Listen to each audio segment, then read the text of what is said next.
Hey everyone, and welcome to the official broadcast of the rotation. Last week you would have been watching your favourite teams and players battling it out for the top spots on the main stage, or it might have been you contending yourself. Whatever it might have been, hope you guys have been enjoying the show so far and you're eager to see who's going to win the event now. Today is the first time that we actually get to offer our 6 spots towards the grand finals, but only for our top performing teams. And today is also where we are going to meet our first time EMEA partnered teams entering into the event. Here they meet the top dogs though from the Open, MIA and EU Open qualifiers. Don't forget though, this event does offer 2 more opportunities for these teams to qualify for the grand finals, but getting it done today surely going to relieve a lot of stress from these teams. Let's not forget though, the grand finals on the 2nd and the 4th of June, and despite the lion's share of the prize pools up for grab, it's the PGC points I think these teams are going to have their eyes on also. Starting the PUBG Global Series 2023 off on the right foot, this evening will be a key driver for these teams, and eyes on the prize will make it happen. It is time to get into the first map. It is time to hit the battlegrounds, and I am pleasure to announce though 2 of the most outstanding casters that I get to hand over to. Here comes up Toby and Felix. What a great introduction there from Mark, who will be joining us later down the line in this tournament. As you just said, I'm Toby, joined by Felix, and we have got the rotation coming your way right here, right now. Felix, great to work with you. I've had the pleasure of casting you for a long time, and now here you are on desk with me. Thank you so much. Yes, you did actually have the pleasure. It's been a while. It's been a while since then. But it feels good to be here as well, honestly. I mean, especially since this is kind of the start of a new era, isn't it? It is. It really is. It really is. So many things going to be coming your way for the viewers, as well as this tournament goes on, and this year really kicks off. We've already obviously finished off PGS1, a phenomenal event in Malaysia. Now we're back in our regional scenes in the EMEA here with the rotation. But we're not there yet. Quite grand finals time. We'll have to go through the phases coming into that. We're going to break down everything for you all coming into this tournament. But first, I got to hear from you guys. How is it to be back in the scene as we take a look at the first, second, and third phase? I mean, it's amazing. I mean, there's so many familiar faces still running around the battlegrounds, and I'm excited to see lots of them today, because today is going to be the first day of the rotation event, of the first day of the playoffs especially, and we're going to have all the EMEA partner teams right here competing to get a direct slot into the finals next week. Exactly. So as you can see here, phase 1, phase 2, and phase 3 are going to be played out over the next 3 days, or today and the next 2 days, if you please. The way it's going to work, because it's a bit different from how we've done tournaments in the past, the way it's going to work is after today, the top 6 teams will advance into the grand finals. After tomorrow, the next top 6 teams will then proceed to grand finals, and on the final day, the 4 top teams will qualify. This means that, also I should add, that we are going to reset the points after every day, so no one team can accumulate points from day to day. But this means that already by the end of the day, we will see 6 teams make their way straight on through. So you only get 6 matches to make top 6. And as we were just alluding to as well, Felix, with invited teams coming in now, this lobby is going to be very, very difficult. Yes, it's especially interesting because with this format, it's pretty much do or die every single day, right? Every single day, some of these teams have the opportunity to get into the finals or potentially start over on towards the next day, unless, you know, it's obviously playoffs day number 3, in which case you have to make it into the top 4, otherwise you're eliminated. Exactly. And here we see the teams playing today, of course, as we just mentioned, the invited teams, Navi, FaZe, BPL, Twisted Minds, DA, PUBG Esports, Ascent, and Entropic up there on the top, and then down below, Oculus, Howl just coming back from a trip to Malaysia for PGS1, Yeva, Pod, Formulation, Exalt, Venture, and Push and Shoot. Some teams that you guys might be more familiar with than others, but again, it's only 6 games. Everything can happen. Yes, definitely. But with this format especially, maybe to add on something really quick, the main difference being we have more teams now coming into the playoffs than we have usually. But that doesn't necessarily mean we take away from anyone, like any of the games. Quite the opposite, actually. I mean, if you come in through the qualifiers, depending on how well you performed in the qualifiers, you have more chances, up to 18 chances, or, you know, split into 3 days, but up to 18 chances to potentially make something happen, get enough points to get into the grand finals. Yeah, it's gonna be a fresh format change as we sort of rotate on through the day. See what I did there? It's gonna be it's gonna be good fun, and also, of course, speaking of rotation and on through, we are going to be playing Taego as well. This is one of the things I've been the most excited about for this entire tournament coming up. We're finally, after what feels like forever, getting another map added to this one. You can see the rotation. You know what? We're kicking things off on Taego. Why not start off with what we've all been waiting for? How well is Taego gonna play out in EMEA? Now I say EMEA here, Felix, because we've seen it play already in other regions. APAC has played a few matches on there already. It got very chaotic, but whether that's just APAC being chaotic or that being Taego being chaotic, I guess we'll have to wait and see. Well, I guess we'll have to wait and see. I'm especially interested in this because lots of the teams in the qualifiers haven't played too much of Taego either, right? Sure, they have played the qualifier, but it still hasn't been more than 1, 2, 3, you know, a couple of matches, essentially, in each of these days. So, you know, I'm not sure how much of a factor experience is going to be in this in terms of the qualifying teams coming in with a little bit more than the teams that, you know, we have coming in through the invites, which I'm sure they have trained on their own as well. And of course, finishing off with the last 3 games being Miramar. Miramar is the favorite map today, so to speak, in terms of percentage played. So if you're a Miramar team out there and you want to strive for that top 6, getting to play in Phase 1, pretty good place to be.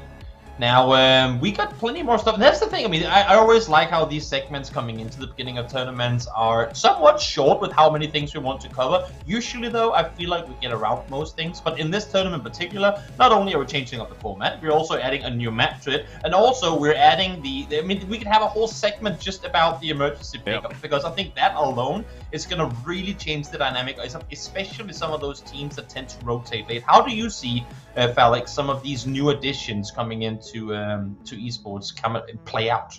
I think the biggest difference is definitely going to be the new map. Like I think just generally speaking, I think that's where the teams have the most to learn from. I remember when, or maybe you remember as well, when Miramar first came out and it's was integrated. It's the same with Sanhok. There was so much to learn from. You literally had to study the map. Like you had to know every single dip, every single house, every single corner in order to perform well in these qualifiers. So I think that's going to be more important, in my opinion, than all the new equipment we have. But I think on the other hand, I've played with a grenade launcher a little bit. I think it's definitely going to be a very viable thing to take with you, and I think we're going to see that today as well. I'm hoping for it.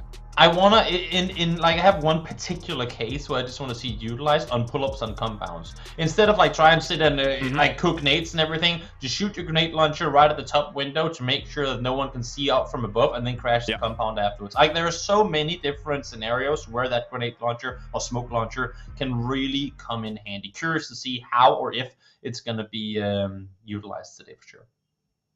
Yes, especially since it has so much viability in terms of positions you can use it from. You just said it yourself. For example, in a breach, but not only that, I mean, it gets way faster access now to make plays happen as well. And I think that especially is going to be one of the most interesting things that I think we will see today as well. I'm sure some of these teams have trained specifically for it. But talking about training and, talking about going into things, we are starting off with the first game today. Phase 1 of the very first match of game number 1 of day number 1 is coming up right now. The rotation is starting in just a matter of seconds. Teams are landing already, and my goodness, I am so hyped for it, especially since, as we said it before, we are starting off with Taego, and there we have it. Yep. Yeah, no reason to kind of leave it down the line, to let players and viewers warm up to now being back in the seat of EMEA PUBG. No, we're gonna go straight into it. And of course, it's the funniest thing. We oftentimes talk about the hot drop potentials of Erangel and Miramar. We kind of know which teams jump where. We kind of know what to expect. On Taego, while we've seen qualifiers, when it comes to these later stages of tournaments, we just cannot be sure. And we're already now seeing multiple teams flying very close to one another. There are definitely areas of this map that are more sought after than others. And I think one of them is right here. Yeah, there we have it. I mean, it's the usual drop spot, isn't it? If you want to find quick fights and good loot, but it's going to be coming up. Twisted Minds against, maybe Sims. He just sees Byro gets the trade, but it's already a 2-2 trade as far as I can tell. And Nordskiff together his teammate now to the last one standing for Formulation Gaming. Maturin is going to try to get the rest, but Intense already on the log. This looks very good for your Formulation, actually. It sure does. Twisted Minds very experienced when it comes to being hot dropped and hot dropping others. Lou, first one to fall, only one to fall so far. Intense, able to dodge and meet the first one. Spirit does fall as the second shot comes through. But Tulin has to make something work with his HP. He's very limited. Unless he's going to find a first save really quickly, he's not going to be able to engage back into it. And Simsy is already down the race. I do believe Formulation has lost one in the process, though, as well. So Hyman has went down, yes. So that makes it a 2-1 trade in terms of players being finished. But I don't think it's over yet. And I could imagine Formulation going after this. And in the meantime, off screen, I mean, we can only focus on so many hot drops at the same time. PUBG Esports just took out the entirety of Na'Vi. So anyone with Na'Vi players on their team, for fantasy, rip, that's -3 points for you. In the meantime, this one stalls out a bit more. Exalt and Oakless in the meantime also fighting for spots. Again, new map. First time we see it iterated here. And there are only so many spots that are really kind of called the prio spots. We are bound to have hot drops coming. And oh my lord, has this game not disappointed. No, it really hasn't. Very much as we expected in terms of early aggression. But at least in this one, I don't believe there's been a flash yet. Oh, let's see. The tummy, not something you usually see utilized, but of course, early on, you got to just play with whatever you land on. If you see M16s, again, there's so many things to talk about in terms of what's going to be viable and whatnot, because we are all of a sudden now reaching a point where maybe there's going to be a burst action meta. Not full on meta, but kind of addition to the meta coming in with the Mutant and M16. We'll see how that ends up playing out. In the meantime here, Exalt and Oakless, a bit of a stalemate, as everyone is sitting around waiting for the opposition to make their move. I'm looking at the leaderboard really quickly. We can quite easily distinguish now that none of the teams that have had a hot drop early went out of it as a full squad. So all of these have had some kind of setback in the early game. Yeah, Moldog able to get looted on up. Has his barrel in hand. Shotgun as well. Couldn't really ask for a whole lot more in terms of hot drop weaponry. We did also, very briefly just before, see the blue zone grenade. Yet another thing we haven't had a chance to talk about just yet. But something that, of course, I mean, phase 1 won't really matter too much. But we saw it utilized there to try to throw in, to separate players and try and help flush players. I think that's exactly how it's going to be utilized. Maybe just kind of as a more effective Molotov. But again, obviously, early on in the game, it's not going to have the most massive impact. We did see it in the very early stages of the fight between Formulation as well. I'm not sure how much impact it had. It was hard to judge from our angle, but this is one of the things as well that, you know, you have to kind of realize in which situation is a grenade worse than the blue zone grenade now, and the other way around. It's going to be interesting seeing how the meta evolves. As we said, this is just the start. It's the start of a new era. I can just, you know, I kind of want to say these words again because it really feels like it is. It's been a long time since I've casted a PGS style like point tournament, which is another thing we also haven't had a chance to talk about because there are a lot of PGS points on the line in this tournament. But it's been a long time since I've had that in EMEA where 8 players die within the first 5 minutes. Usually EMEA has been known as one of the regions that are a little more, I don't want to say calculated, but a little more maybe conservative in terms of early on battling and fighting and all that. Of course, now we throw them all on a new map. Nothing's set in stone here at all. Everyone's out there to try and claim spots early on. It's bound to happen, and it has happened here already. No fighters engaged. None of these teams has really made a move in the last 2 minutes almost. It's a stalemate, as you called it, but I'm not sure if it's going to stay that way in the next 2 phases. They are pretty good. They have a pretty good position for now, but then again, like I feel like this position is only really valuable if there is only one team at that cross section. And here we hop over to PUBG Esports. You can see they've already found themselves a boatload of kills, and there's one more not being found onto Smash. Vart able to spot a foot in the in behind that crate there. They took out the entirety of Na'Vi. We didn't see how the fight went down, but again, I mean, obviously with how early on in the game it happened, a hot drop is what must have been the case, and 8C, unknowingly for PUBG Esports, does go down. But, again, I mean, when you take out the entirety of Na'Vi early on, I feel like it's worth it to lose 1 player for that. Yeah, there's always this kind of rule I go by, which is like if you have a 1-4 trade, it's kind of okay. So if you lose more than 2 plays, it's already not worth it. But yeah, I think we see that kind of rule set being applied in all of the top teams at the current stage. Either way, rotation coming through. And we can see Formulation, they haven't found anyone else except for these 2 early kills early on this matchup. Yeah. But they're still very close. I saw Twisted Minds just behind them. Yeah, Perfectix trying to wrap on out and get a little info as they're driving around with the vehicles. DA in the meantime, plenty of space to maneuver. They get to roam around. Perfectix actually able to find an ult skip there, so that's 1 more down on this side of Formulation. Good extra point obtained for Perfectix. And again, I mean, while we always say that every point matters and it always comes down to the last blah, blah, blah, all this stuff, you know, it's, in this case, it's even more so because you only get 6 games, then we get a full reset. And you have to make top 6. That's incredibly difficult.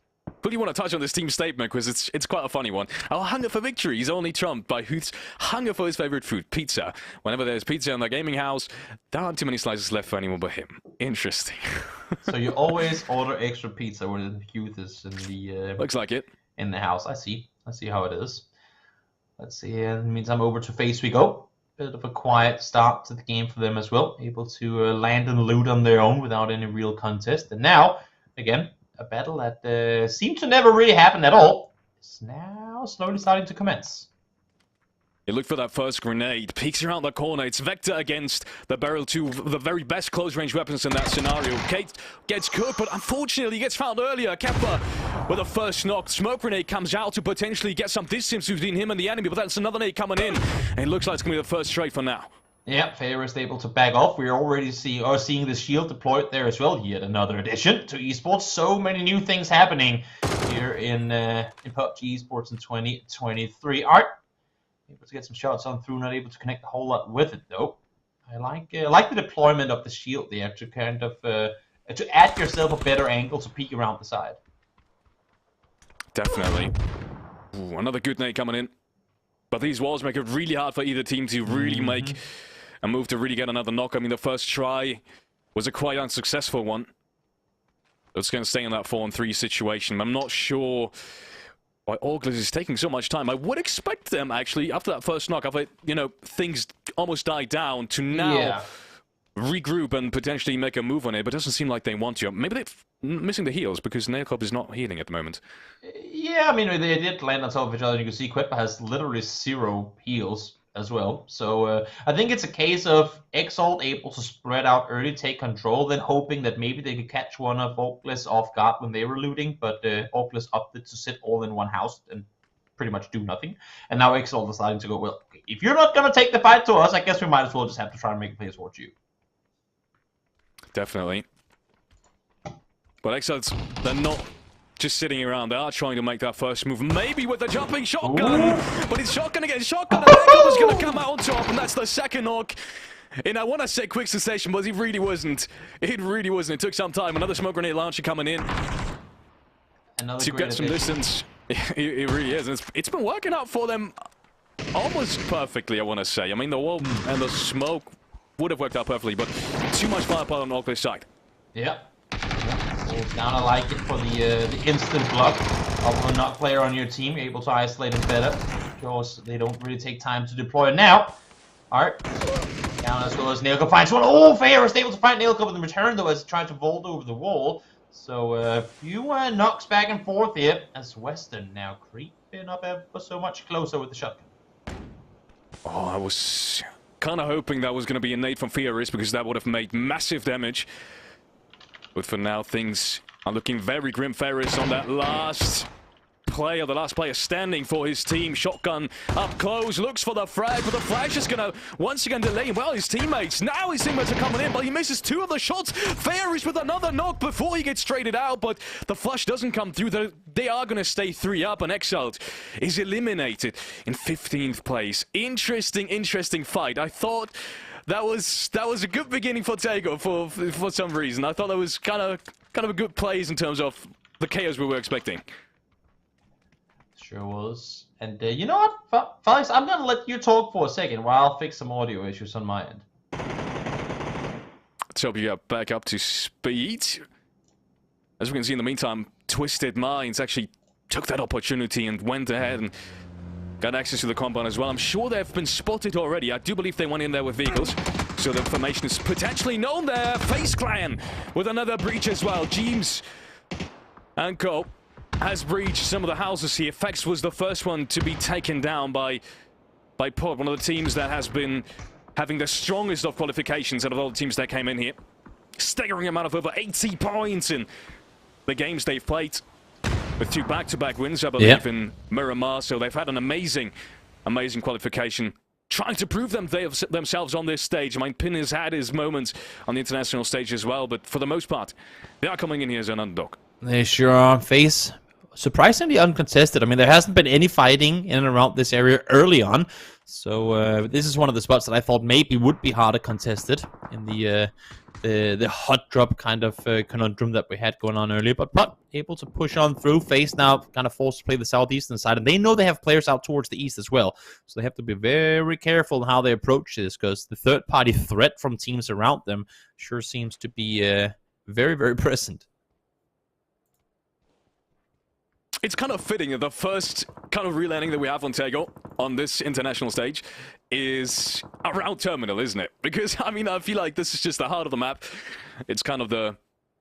Yeah, it kind of is the heart of the map. And it feels like it's the best place to kind of fight out as well. At least that's been, one of them, at least. Been my experience. Yeah, exactly. They are good. I feel like it's kind of on the same level as Miramar in terms of positions to fight in. And speaking of Terminal, why not add some more players to it? BBL coming over to say hello here as well. As Clip and Rustenman make their way ever so much closer.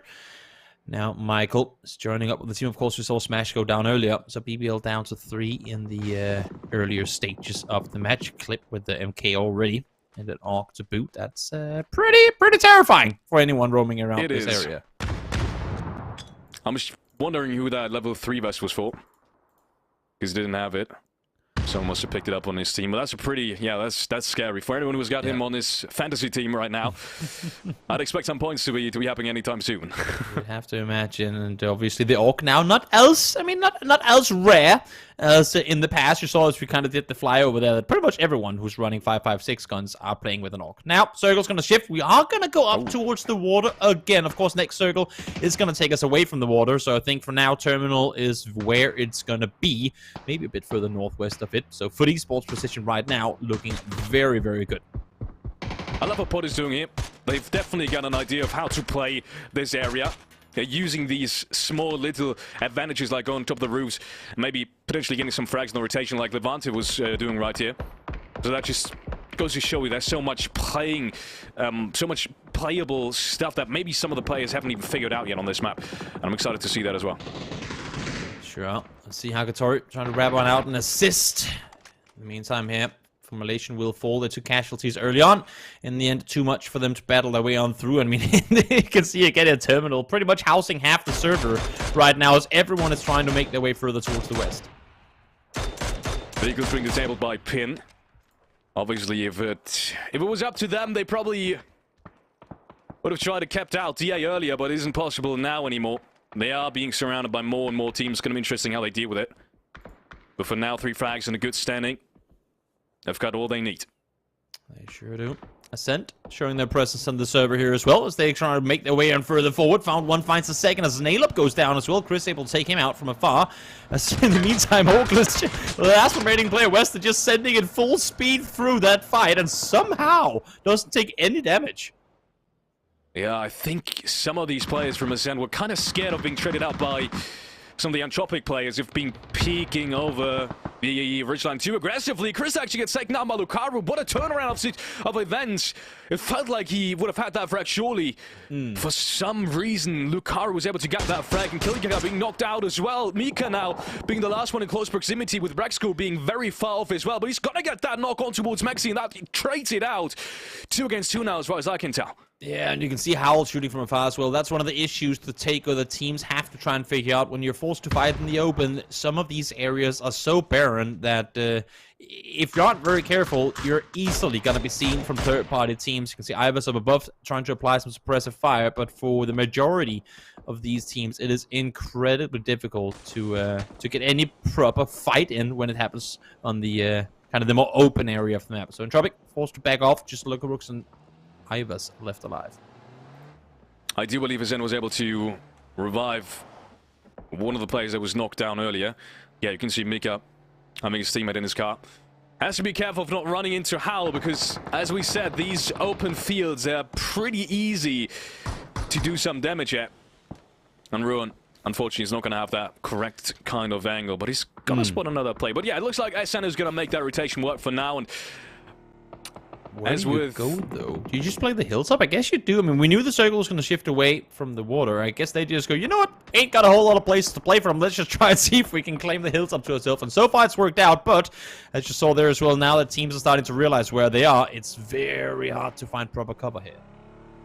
Yeah, you can see he's been damaged down to 20 about on that rotation. But for now, it looks like, as you said, it looks like they kind of found that spot. It's kind of an interesting scenario with Ascent. They love to do this late in the game when they see they maybe, you know, they were taken out of concept by a team maybe on the edge they had to fight. So they kind of just try to drive scout their way in. And in this scenario, it worked out pretty well. Sure did.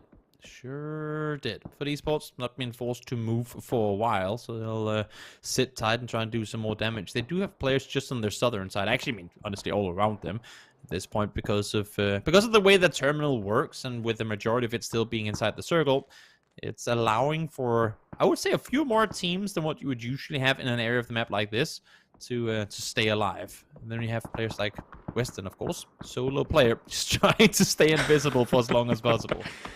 I'm not sure what his plan is, but to be fair, he's actually found himself a pretty good position. I'm pretty sure he's pretty safe from the southern side. He's pretty safe from the eastern side because no one's going to push up on him. There's not really a position to be played at. So when all these terminal fights are happening, I can see him actually maybe getting some placement points in. Yeah, there's a pretty good chance of it with this many solos alive, though. Usually we see it happening where in the span of like 3-4 seconds, you'll see 3 teams eliminated because they all die one by one. So we'll see. We'll see who of them gets to earn some more points. I have been curious to see how these ridges in and around the rice fields are going to work out, whether they can be used for proper cover, and I like the way that Howl are trying to utilize them right now. They remind me a lot of the fields south of Gatka, and how there are some ridge lines there that you can really play around well with, and most importantly, I'd say you can keep your vehicles intact too. So Howl, like the way they're maneuvering in from the southern side, realizing now we're the further south team, now we can slowly approach further up towards the north. I actually feel like they give so much more competitive playground than, you know, in comparison to the Gatka fields, because you have so much space you can partake, in. You can kind of make your own, and you can, as you said, you can save your vehicles, which is the most important thing. Whereas in Gatka fields, you're kind of forced to find a position that you know is well enough in the circle where you can't get shot from Gatka or from the from the ridgelines down east. So I feel like in terms of competitiveness, this is actually the better option, in my opinion. Yeah, it could turn out to be, for sure. We'll see. Hagatori, I like the way that he's been constantly maneuvering around. They're well aware, again, I mean, that pretty much everyone is running around the same area here. So can't just be stale, can't just look in one direction. You have to constantly kind of have your head on a swivel and look in all directions at the same time. And he's just shooting at everyone again. I like it. Yeah, this is peak PUBG Esports right now. This is how you can imagine. Oh, there comes that shot. Yeah, both of these players were bound to hit each other.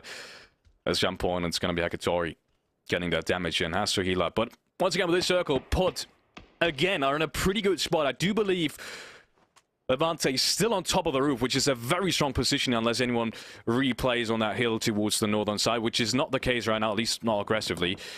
So Pod definitely still having the best advantage in terms of positioning around that western terminal side.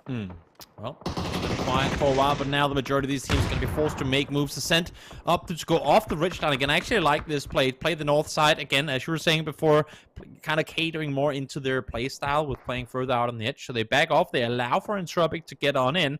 And now, with just Lukarooks and Ivers left alive, it's going to be very difficult for the two of them to try and maintain full control here.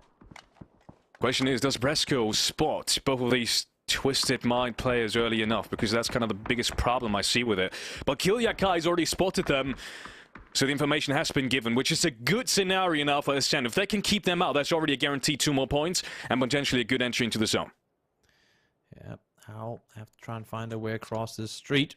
In the meantime, for FaZe Clan, I mean, while they've been set inside the center of the circle for a while, now on the edge, they haven't really been able to find a whole lot of targets, despite the fact that everyone's very much nearby. So this is kind of like an edge city ending that is just moments away from unfolding. They have plenty of utility. They've barely taken any damage, but the FaZe Clan team here know that they have to make their way further forward in order to stay put. But the thing is, they can't really fully focus inward because they know their team's behind them too.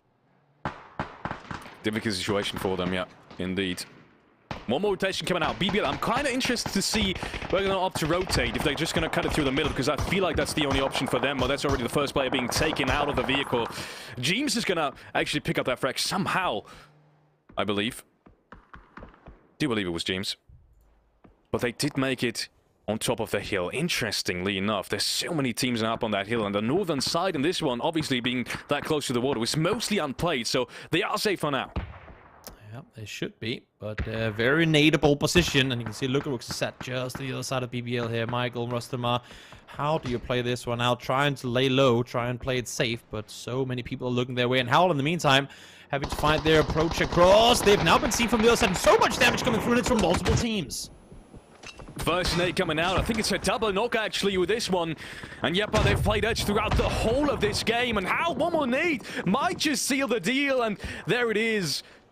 I do believe that was the last one. No, excuse me, Twisted Mind is actually eliminated on the other side of the map, while still getting some of the frags. And Howl now with the blue zone grenade. Are you kidding me? There it is. The blue zone grenade is actually going to do massive damage. I think that's going to be a re-knock on 2 of the players, leaving just 1 alive. But Howl, with the position of Yepa being that wide out in the open, they cannot finish the job just yet. Again, as I called it earlier, a much better Molotov, especially in the end game, when the blue zone damage has increased to the extent that it has here. So difficult, if not near impossible, to get rests coming in when it goes through the walls as well. And pretty much just completely mitigates the opportunity to prone down behind vehicles the way that we saw it trying to utilize there.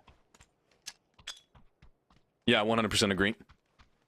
I'm not trying to clear these buildings one by one. They've got 22 seconds to potentially make a move. That first building, lucky for them, is clear for now. That's inside the circle. But then again, I mean, Pod, I think, if anyone's ready for this, I think it's Pod. Yeah, they sure as they'll have to be, because they've been here for a while. If they aren't ready for a fight now, I don't know when they'll ever be. They've been here for the last 15 minutes. So hopefully that will be the case for Howl. Of course, having to focus now pretty much exclusively on the push coming in from the southern side. They need to be ready for Yepa now that they managed to cross on over. In the meantime, Western will fall just outside of placement points. Did his best to stay put, but did not happen. Still looking at Howl right now. They do have the utility to potentially make a move on towards Pod, and weirdly enough, no one's really engaged this so far. Matt trying to get some meters in. And you can see his teammate being up on the roof as well already. So Howl has actually found a pretty good spot now. They've got quite a bit of control on towards this edge. This might not be as clear as I thought it was going to be. Smoke wall coming out from Yepa, and looks like they're going to try to make their way inside as well. Nice pre-nade being thrown on over as they heard the vehicle start. That car's going to blow up. Indeed it does. Allowing for a little bit of cover for Yepa, but as we can see on the map here, they still have to move further forward too. And there comes the blue zone grenades again. So incredibly dangerous. Howl losing one, losing the second now as well. These blue zone nades are incredibly lethal. Absolutely amazingly played. You can see the blue zone grenade and then the nade to top it off as well. Double knock coming in from Levante. And the same being played by Gustav here. He might just get a second knock. Mitrelius and maybe Marco as well. I think he was just outside the last tick of the blue zone there. And he's alive for now, but his position is very much no. Correxy with that pre-fire. Not going to get him just yet. People thought the Molotovs were good for isolating opponents. Blue zone nades come in and say, hell no, this is our time to shine. So much damage coming through here in the late game from those nades. Gustav swings around, finds a double, and that it's DA out in 9. And FaZe Clan picking up 2 more frags. DA not going to make anything work, even though they had the positional advantage. That blue zone play from Gustav on top of the buildings. My goodness, that's how you play the new utility. Yep, sure is. And the later we get in the game, the more damage they're going to do. So watch out. There might just be... I mean, we might just reach a point where end games in general are just going to be blue zone nade kills coming through, because you can't hide anywhere. You can't sit on rocks. You can't hide trees. Can't do anything. Yeah. We'll see. We'll see. As not only this tournament, but as the year unfolds, how the blue zone grenades are going to change the meta.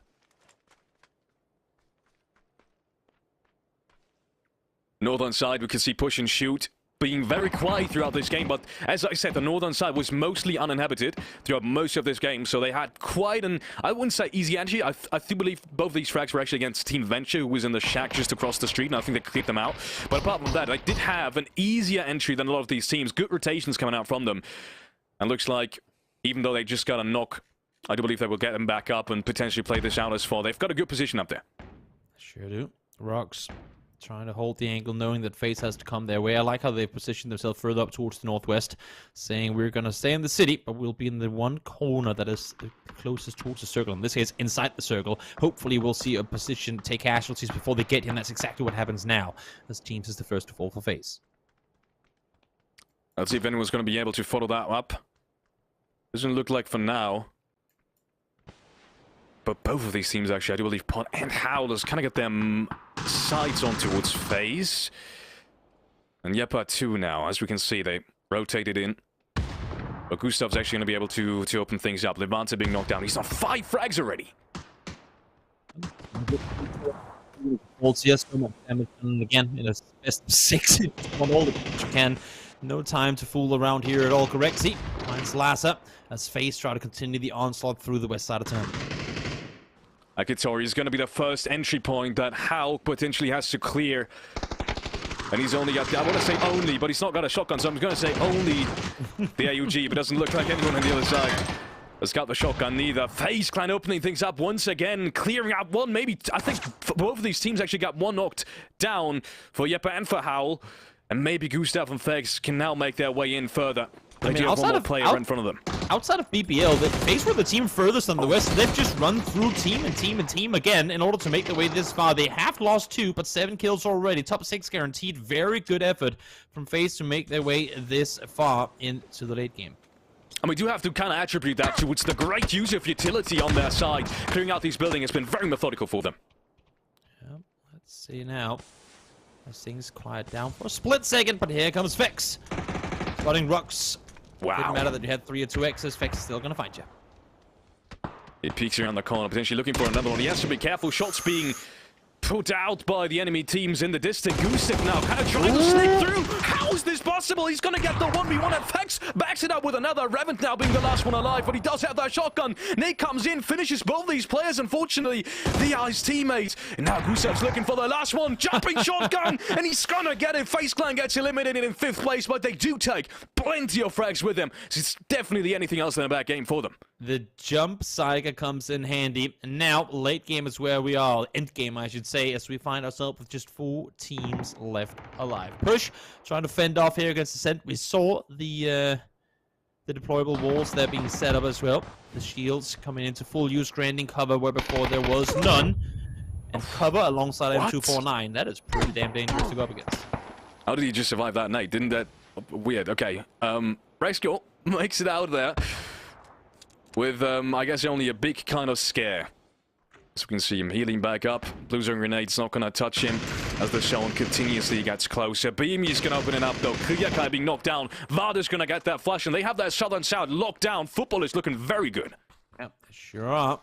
They lost 8C in the very beginning of the game, but they've been able to stay up to 3 throughout the remainder of it. Vard trying to swing back down. Now they know that the opponents down below as well, so they have to be very careful. Brexco Volts goes down to the end.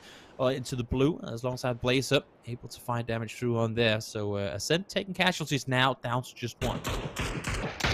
Yeah, Mikas doesn't really have anything else to play with either. Mostly just the trees. I'm not even sure he's going to make it inside the next zone. Ascent is going to be eliminated. Mika gets picked apart, and it's down to the last 3 teams. And as of right now, Push and Shoot have got by far the best position. That high ground might just prove very valuable, but T-Bone in the backside still has got something to say about this. Yeah, sure do. Push and Shoot, I think for now they're just going to sit tight, but they have to make their way further forward. And while they've been sitting still, or sitting tight, I should say, dealing with Ascent, that's allowed for FUT Esports to take full control of the center of the circle. So Bugatti trying to now wrap around the southern side, but the issue is he tried to do this before as well, and they saw him. So would be very surprised if FUT Esports weren't prepared for this southern push. They do have that 1-1 advantage, so even if he does lose that battle, as long as someone gets that trade, they should be fine. But for now, doesn't really look like they want to make that push just yet. Well, letting it run down on time surely can't be the answer either. First Nate comes out as they're trying to make their way towards that footballer's rich line. Slowly but surely, Schengen looks for that first peak. Nate's coming out now from both sides, but no one's been touched so far. Yeah, I like how T-Bone is constantly keeping an eye on that southern side. I mean, maybe it's for FUT to try and make the wrap themselves. Right now, it's on Push to, well, push their way forward into this one. They are playing with the backs against the blue, as FUT has pretty much full control of the center of that nade. So much damage coming through. If he only knew how much damage he just did, he surely would have pushed that, but fortunately for him, of course he can't know what we do. But with that flash in hand, might just get a peek off of that as well, but it's not going to touch anyone. And more utility coming out now. Push. They have to make something happen now. Another great nade, but Beanie just barely survives. Yep, a lot of utility being lopped on over, but when do they make the play? When do they say our nades must have hit something? We gotta try and see if we can make an aggressive push on forward. Somehow they've still got nades to work with as well. This one could be absolutely crucial. Ooh, and it is crucial. Second, he's gonna get that opening. Quick Drake from T-Bone, and another one, I think. But it is 2 down for Footballers, and it is not another trade, excuse me, on that one. Instead, it is Zorf to potentially finish that one off. No, it is gonna be Bugger. But either way, all 3 of them falling down to push and shoot, and they will grab that first chicken dinner. And I do have to say, that was interesting how long they waited without utility, but they did make it work in the end. So, I mean, all is good at end as well, isn't it? It was worthwhile for them. They used the deployable shields to kind of grant themselves some more space, grant themselves a few extra angles to hold, and then they used pretty much no utility in taking down Ascent. They had a few corpses and crates to loot off on that eastern side where PUBG Esports pretty much had nothing, but great use of positioning, great play from them to understand the pressure, knowing when to engage on what sides, and pretty much give PUBG Esports no attention before the very end of the game there. Yeah, absolutely. I do have to say, I touched on that briefly in the middle of the game. They did have a good rotation in the versus phases because they kind of picked out the north side, which I think only Team Venture on their street was kind of having something to say about that. So they did have the clearer side, but the way they played it, they were very passive on that side. They didn't go into a fight against Ascent, which they could have early on, and that kind of allowed them to get into that late game with 4 men up and with the utility they had, which is a massive amount. Exactly. Now we're 1 Taego in. Our first proper, because we're playing the qualifiers too, but first official broadcast PGS Park Tournament EMEA Taego in. How did that unfold in comparison to what you were expecting, fellas? I think it was way less chaotic than I expected it to be, but I think that was kind of down to, you know, the circle itself that we had being something that I think some of the teams probably already had in some of the scrims or some of the trainings they had. But apart from that, I think it was kind of as expected. It was, as I said, it was way less chaotic than I thought. And the utilities they used, especially on that blue zone grenade, that was way better than I expected it to be. Definitely. I knew that the blue zone grenade was gonna be played around. We'll see how much impact it's gonna have, but especially in this kind of pseudo city ending area where you have a team that you know they're sat inside a building, and the way that FaZe utilized the blue zone nades to kind of lob them on each their side of the building, making no escape possible for the teams inside, was very, very interesting to see. We'll of course go back and see how all this is gonna play into the next coming matches, but that's gonna wait as we go to a break. So stick around and we'll see you for match number 2 in just a few.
Push and Shoot did exactly what their name said when it came to the end of this one. They pushed in, they shot a hell of a lot of bullets, and they came out victorious here in game number 1 of phase 1 of the rotation. Welcome back, everyone. I'm Toby, formerly known as Bathroom Toby. Then I became Opera Toby, and now I'm hopefully just Toby. Joined by Felix. And Felix, how did you enjoy the first match?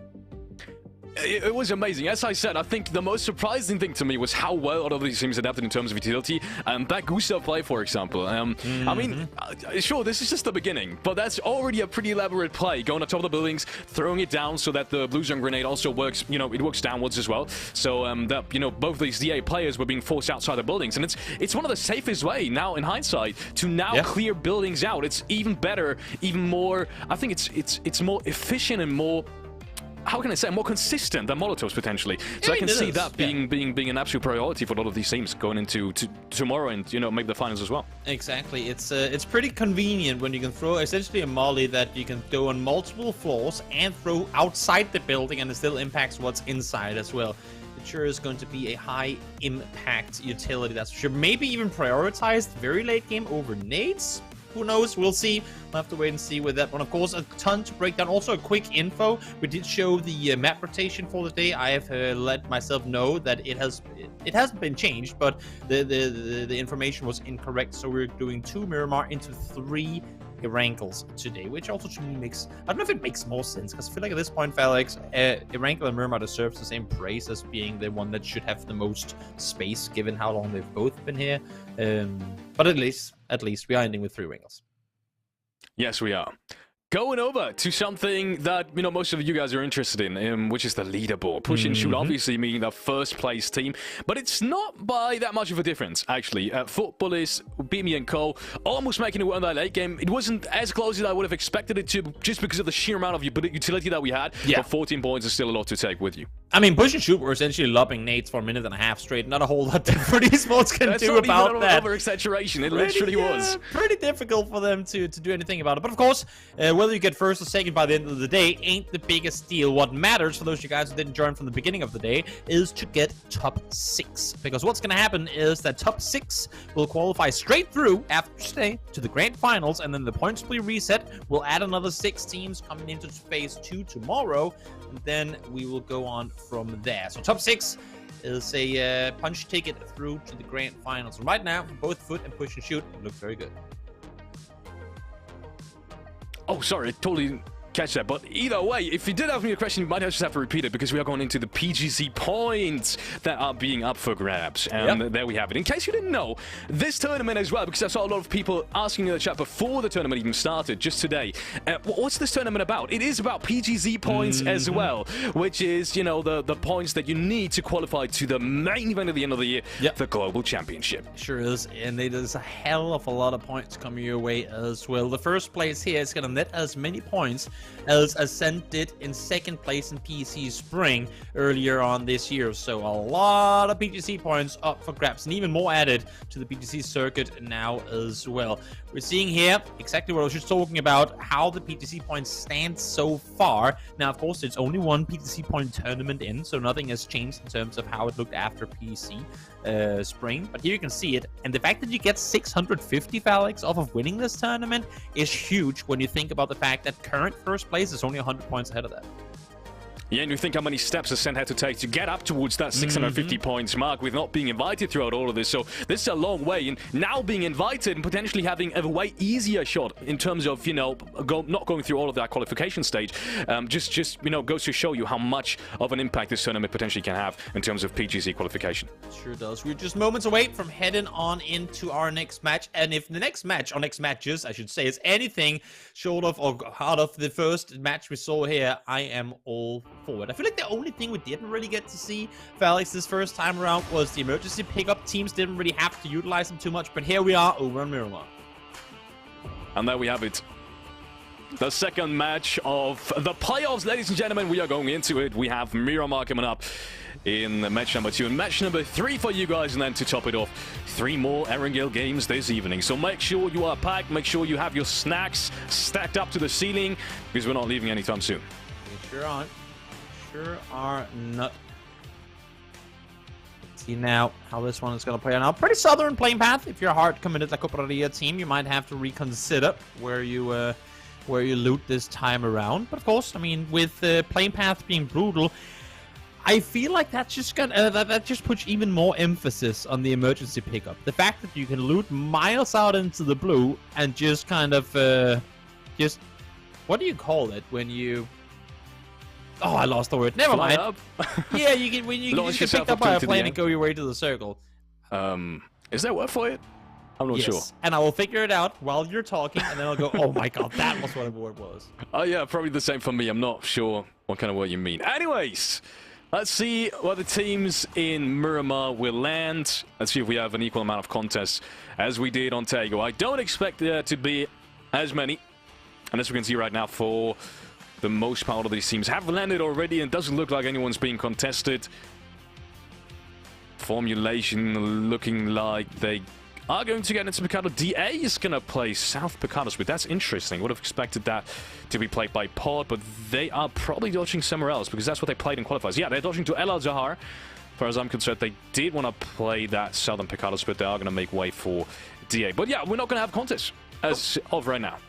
It's good old PUBG and EMEA. No fighting early. Everything is making sense, I suppose we can call it. And it's all calm. We actually get to talk a bit, not just non-stop hot drops. We love it. And also the word that I was looking for, hitchhike. What you can do is you can just go out into the blue and then hitchhike your way to the circle with a plane. How convenient does that get? It's very convenient. It really is. But yeah, do you think we're going to see it in this game? I mean, with how many or how southern the playing path was and how close teams already are to the circle, I doubt it. Also, there's the issue of using the emergency pickup that you don't get to bring your cars. And on a map like Miramar, yeah, I feel like it's only really gonna come in clutch to take the pickup if either A, you're really far away from the circle early on, which right now no one is. And you can then go in kind of edge circle and loot up. Or if it's somewhat late game and you use it to literally just hot drop a compound. But then we'll have to wait and see how that's going to work with teams shooting you out of the air. Yeah, it's definitely a big gamble taking it with you. And yeah, as you said, I feel like it's kind of a last resort for some of these teams. If, you know, in a really bad spot, they're kind of being kept out of it. They've maybe lost their vehicles in an unfortunate spot, but they're able to run away potentially. Then I could see it being used, but other than that, I mean, having it as an actual strat, I'm not so sure. It's going to be very situational. Very situational, that's for sure. Yeah, situation is a good word. Yeah.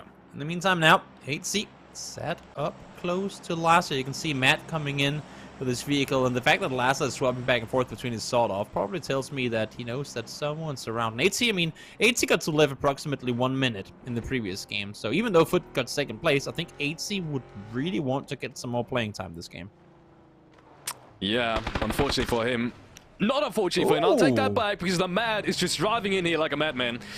And 8C is going to be able to take him down immediately, but that also means that he's got another 1v1 coming.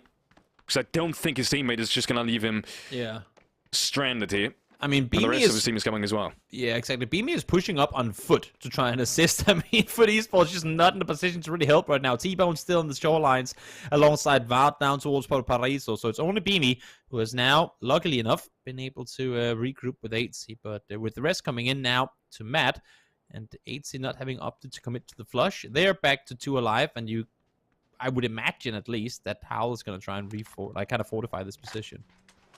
Yeah, plenty of time now. Has already gone by since that knock, and 8C probably knows it. Now the reinforcements are coming in. Looks like it.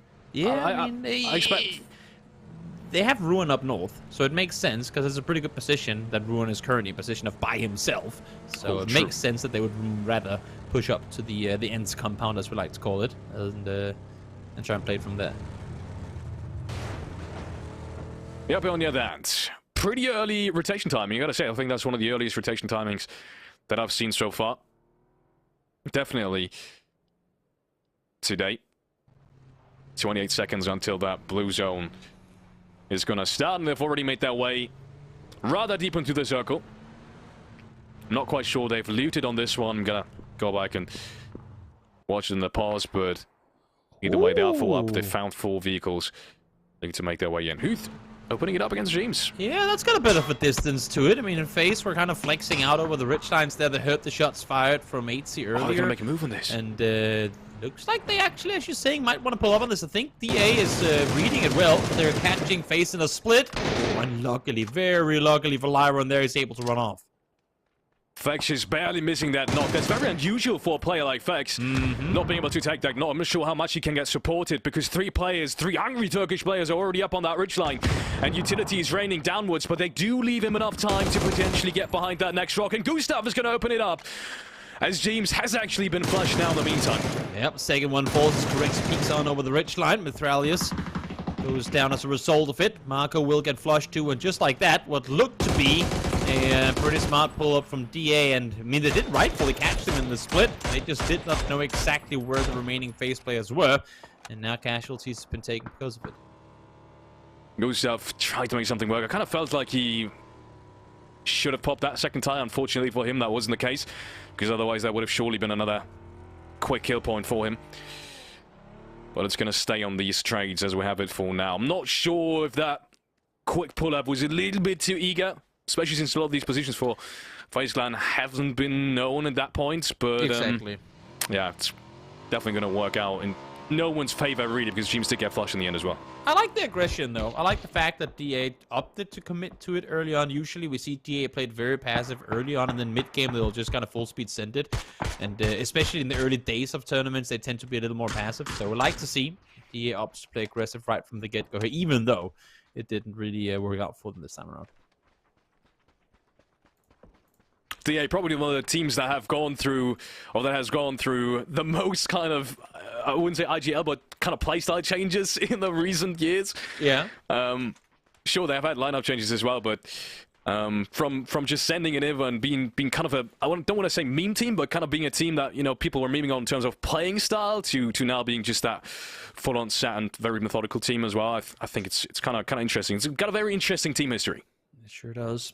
A long line of experience within the EMEA scene, and as you said, sometimes they are to be made jokes of, and sometimes they make it looks like other people are jokes as they kind of tear them apart. Now, teams got knocked on this mountain just before, and now Gustav is the one set up there looking around. We dealt with DA. No one else is going to be looking this direction. Well, Nailcorp might just want to shoot on forwards. Only has a 4x to work with, though, so might also not. If he's gonna hit that double tap, I'm gonna scream. That would be pretty impressive. Look like he's gonna try it. Yeah, that would have been impressive. Correct, he's right below him. I'm not sure he knows that. I mean, he obviously doesn't. And it's that's a very big split now for FaZe as well. Yeah, not sure what they want to go for me. Both them and Orclus are rather split, because you have Nailcorp on the mountains, you have Quetpo in the compound on the west side, like just out of the minimap from where Nailcorp is, and then you have both Honor and Western actually far down towards the southeast, towards Porto Paraiso, so not able to help at all if Nailcorp should get knocked here. So has to be very careful. Now he starts shooting, and I mean, this is info gathered, or info given, I should say, to FaZe Clan. There's one lingering in the mountains here, and if Nailcorp falls now, there should be no one able to rest him. Yeah, his teammates, as you said, they did rotate further onwards. But it's a pretty, I don't want to say it's a bad split necessarily. I actually really kind of like that split from Orclus. Oh yeah. It's a lot of information being gathered. I think Yepa was being spotted down the distance as well. I'm not sure how far they actually went over towards the western side, but it does look like very far because I can't see them on the minimap. Oh, here comes Ascend. It was Ascend. It was Ascend. And we did actually see it now in the second game of today, that emergency pickup. And of all the teams to do it too. The edge players of EMEA, the Blue Zone Warriors, full speed forward, here they come, and how are they gonna make it happen? I like the timing of this, because they're gonna be in the air as phase 2 pops, and if they get really lucky, it's one of those shifts that only has 1 or 2 kind of prio compounds available, and if they then get that position because it wasn't that relevant in phase 1, they could really reap the rewards. Circle goes back south, Ascent turns around midair, and here they come parachuting in. That is so unfortunate, though. That circle was very much centered in an area where pretty much everything was taken already, and that might be big trouble for them. Even though I really like that split, and as you said, that must have been intentional, that timing on that second circle. Yep, you can see Howl now regrouping the compound down below, seeing all these parachutes coming in. And this is another thing where you can actually catch people in splits very early on, and Chris does exactly that. Venture not ready for this one at all. As I said, just come full speed forward, pushing on towards him. Dizza is being shot at as well. I'm not sure what that looked like from Payne's POV, but he must have not seen that first player being dropped down. That must have been a very absurd kind of feeling, having this kind of scenario in a competitive esports game. Yeah, I'm not sure how Payne's is going to feel about that one, watching the VOD, but he's going to get taken down, and Ascend is going to make their way into that circle. For somehow, for some reason, it actually does work out for them. Again, I mean, and the timing for Ascend is really, really good. They timed the flight with the new circle popping. They read that this is a position where it would make no sense for people to be early on, so let's just call the bluff, go, like, attack them on the split. Now they get the compound, they get 2 kills, and they get vehicles to work with as well, which is what we said was the kind of thorn in the heel of this emergency pickup rotation, that you don't get vehicles. Well, if you take the fight straight away, now you get the cars. Definitely, that despite dropping in a very highly crowded area. Sender's going to get that first knock on Venture. It does feel like kind of a reiteration of the last game, where they lost 2 players early on and kind of had to make their way in towards that circle and kind of found themselves a shack where they were being cleared out later in the game. Same situation right now. Did escape, yes, with 2 players, but then again, not exactly in the best kind of position for phase 2. Not at all. In the meantime, now, DA sat tight in this position. They're just 2 alive, so even if a knock does come their way, they need a whole lot more than that. Hewitt finds one, Lyron finds another, but now it's just Hewitt left alive. Does manage to get the flush onto the first one, so North skip those fall. We'll see if Himman can get rest. He's kind of out in the middle of the street here. We'll see. As of right now, it's only 1 enemy really being left alive, and Simsy could just delay it. I'll just wait for his teammates to come, but flash. that flash, it's a really good flash, and oh my goodness. If anyone's been blind, it's Simsy. Simsy being taken down. More shots into the smoke, doesn't need anything just yet. Hewitt already found the double. If this nade's perfect, it might as well just be all of them. We'll see how far it bounces. Oh, just a bit short. As I believe there is a little bit of rock cover available on that other side. Indeed, yes, there is. Even that nade comes close, but does no damage. Intense. Has to think of a way to get out of here. Hewitt doesn't have an angle right now. They surely can't know this, but actually, I do think they made it behind the rock now completely. So I'm pretty sure they're going to be able to run back up to the building if they choose. And they do have a vehicle as well. It looks like they're going to dodge this. Yeah. Oh, imagine. If he would have hit that, yeah. The quick scope over the top of the rock, that would have been insane. Not going to happen, though. D8 down to just 1 player. And, well, luckily for Intense and Himman, they're the only players in their team, too. If I won that shoes, I definitely would engage this. I feel like they should know that he's not in possession of a shotgun, or at least wasn't early on. So taking that 2v1 should be a good scenario for them in terms of picking up another frag, making their way to the next zone. Having that entry towards that hillside could be valuable as well, but I mean, why even push that when you can just spray him out, him, and it's just going to headshot him. Huge being taken out, and that's going to be them eliminated completely as well. 13th place in the total leaderboards. Not the way to start things off for DA. No, and I mean, really not the way for relation to start things off. Either losing 2 players on the very edge is not what they would have wanted, even if they do get the points going their way. So now, 2 left alive, having to try and see how do they rotate on into this one, because we're going out into the open. We're heading into an area of the map where there's really, I mean, if you don't have a compound, you ain't got a whole lot to work with. And for right now, for PUBG Esports, they're sitting at a pretty decent 2-2 split. The main kind of pile of teams is still up towards the north, but that's also where I would assume most people are expecting.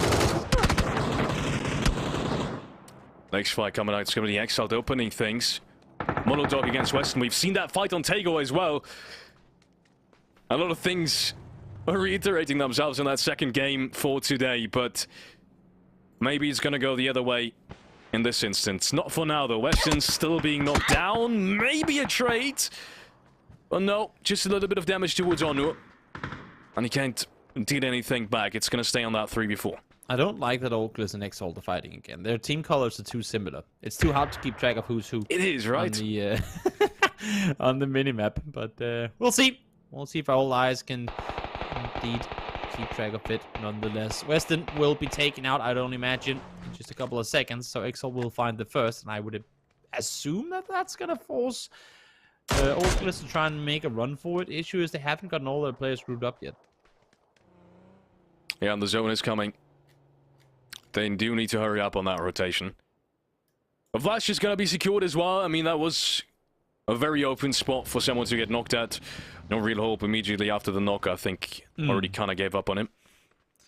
It's gonna be a 3-man going into match number 3, face number 3. Excuse me, match number 2, face number 3. Twisted Minds in the meanwhile. They've got a pretty big split here. Yeah. Very center of the circle. We're gonna grab some massive information on where Push is gonna rotate potentially. There is a spot towards the southern side they could potentially rotate to, but they're being shot from all sides. Soft is already being taken down. Maybe Spyro is going to try and get something on his own as well, but not for now. I like the fact that Twisted Minds came down and claimed the spot early on. They knew that they had a team up towards Impala and that they would have to make a play. And we've seen it so many times where the team in that northern compound are too hesitant or too, I guess, passive, allowing for a team to wrap down below them and then play the inside of the circle, and then they're the ones to fall because of it. But because Twisted Minds aggress early on, they are able to force the opposing team around instead. Circle centering up towards the east as PUBG Esports and Venture now set in pretty good positions. Teams know that Venture is only 2 alive, so Venture has to do a whole hell of a lot to try and make sure no one's going to push that position. Yeah, I was saying earlier, Venture doesn't really have the best of positions, but I'm going to take that back. It is a compound that is good to defend, essentially. It is surrounded by almost all of open field. I mean, you can see the compound yourself. It's pretty obvious to some degree. If they do split that well, if they do have that utility ready, I'm not sure how it's going to be for them in terms of utility. They probably don't really have a lot to loot in there, but if they did arrive, and they did arrive without a fight, that's for certain, they should be able to defend this. The issue is, and that's a discussion we've never really had to have before, with these kind of 1-building compounds or 2-building compounds, 2 blue zone nades in phase 4, phase 5. I mean, you're pretty much done for. So we'll see how again. I mean, how this utility ends up having an impact in these matches. Himen does find Fate. There's a little elsewhere on the map down towards the southern side as all the edges of the circle really now are going to start burning. The question also is, how tall or how high does the blue zone grenade actually go? Because I remember it was as high as a 1-story, but does it touch people, does it touch players on the top of the 2-story if you throw it downwards, like into the lower lobby? It probably would, at least right above where they are, but not for long, obviously. Yeah, probably. We'll see. We'll probably see during the day. Probably have that kind of scenario.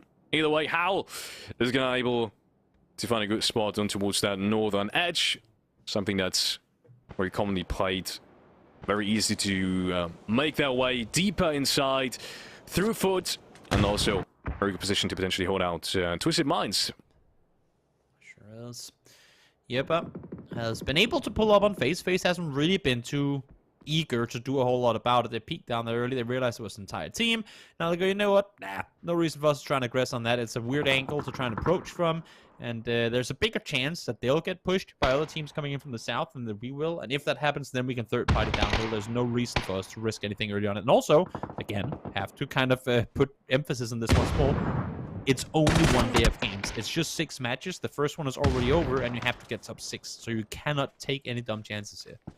Yes, not making a lot of points in 1, 2, or 3 of the games is essentially gonna have to force you into making a chicken dinner or potentially a couple of top 3 placements. And as of right now, we do have a couple of these teams that are already performing pretty well again in the second game, in the second duration of today.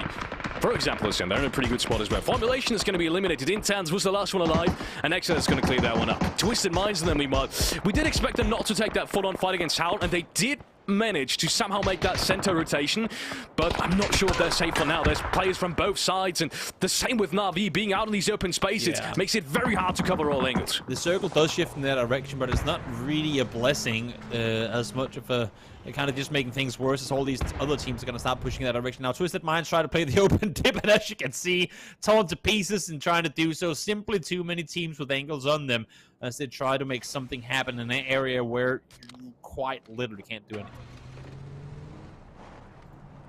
Na'Vi somehow still alive, despite being in a similar position as Twisted Minds, but did have a little bit more cover, a little bit bigger and better split. You can see them utilizing their cars for extra cover as well.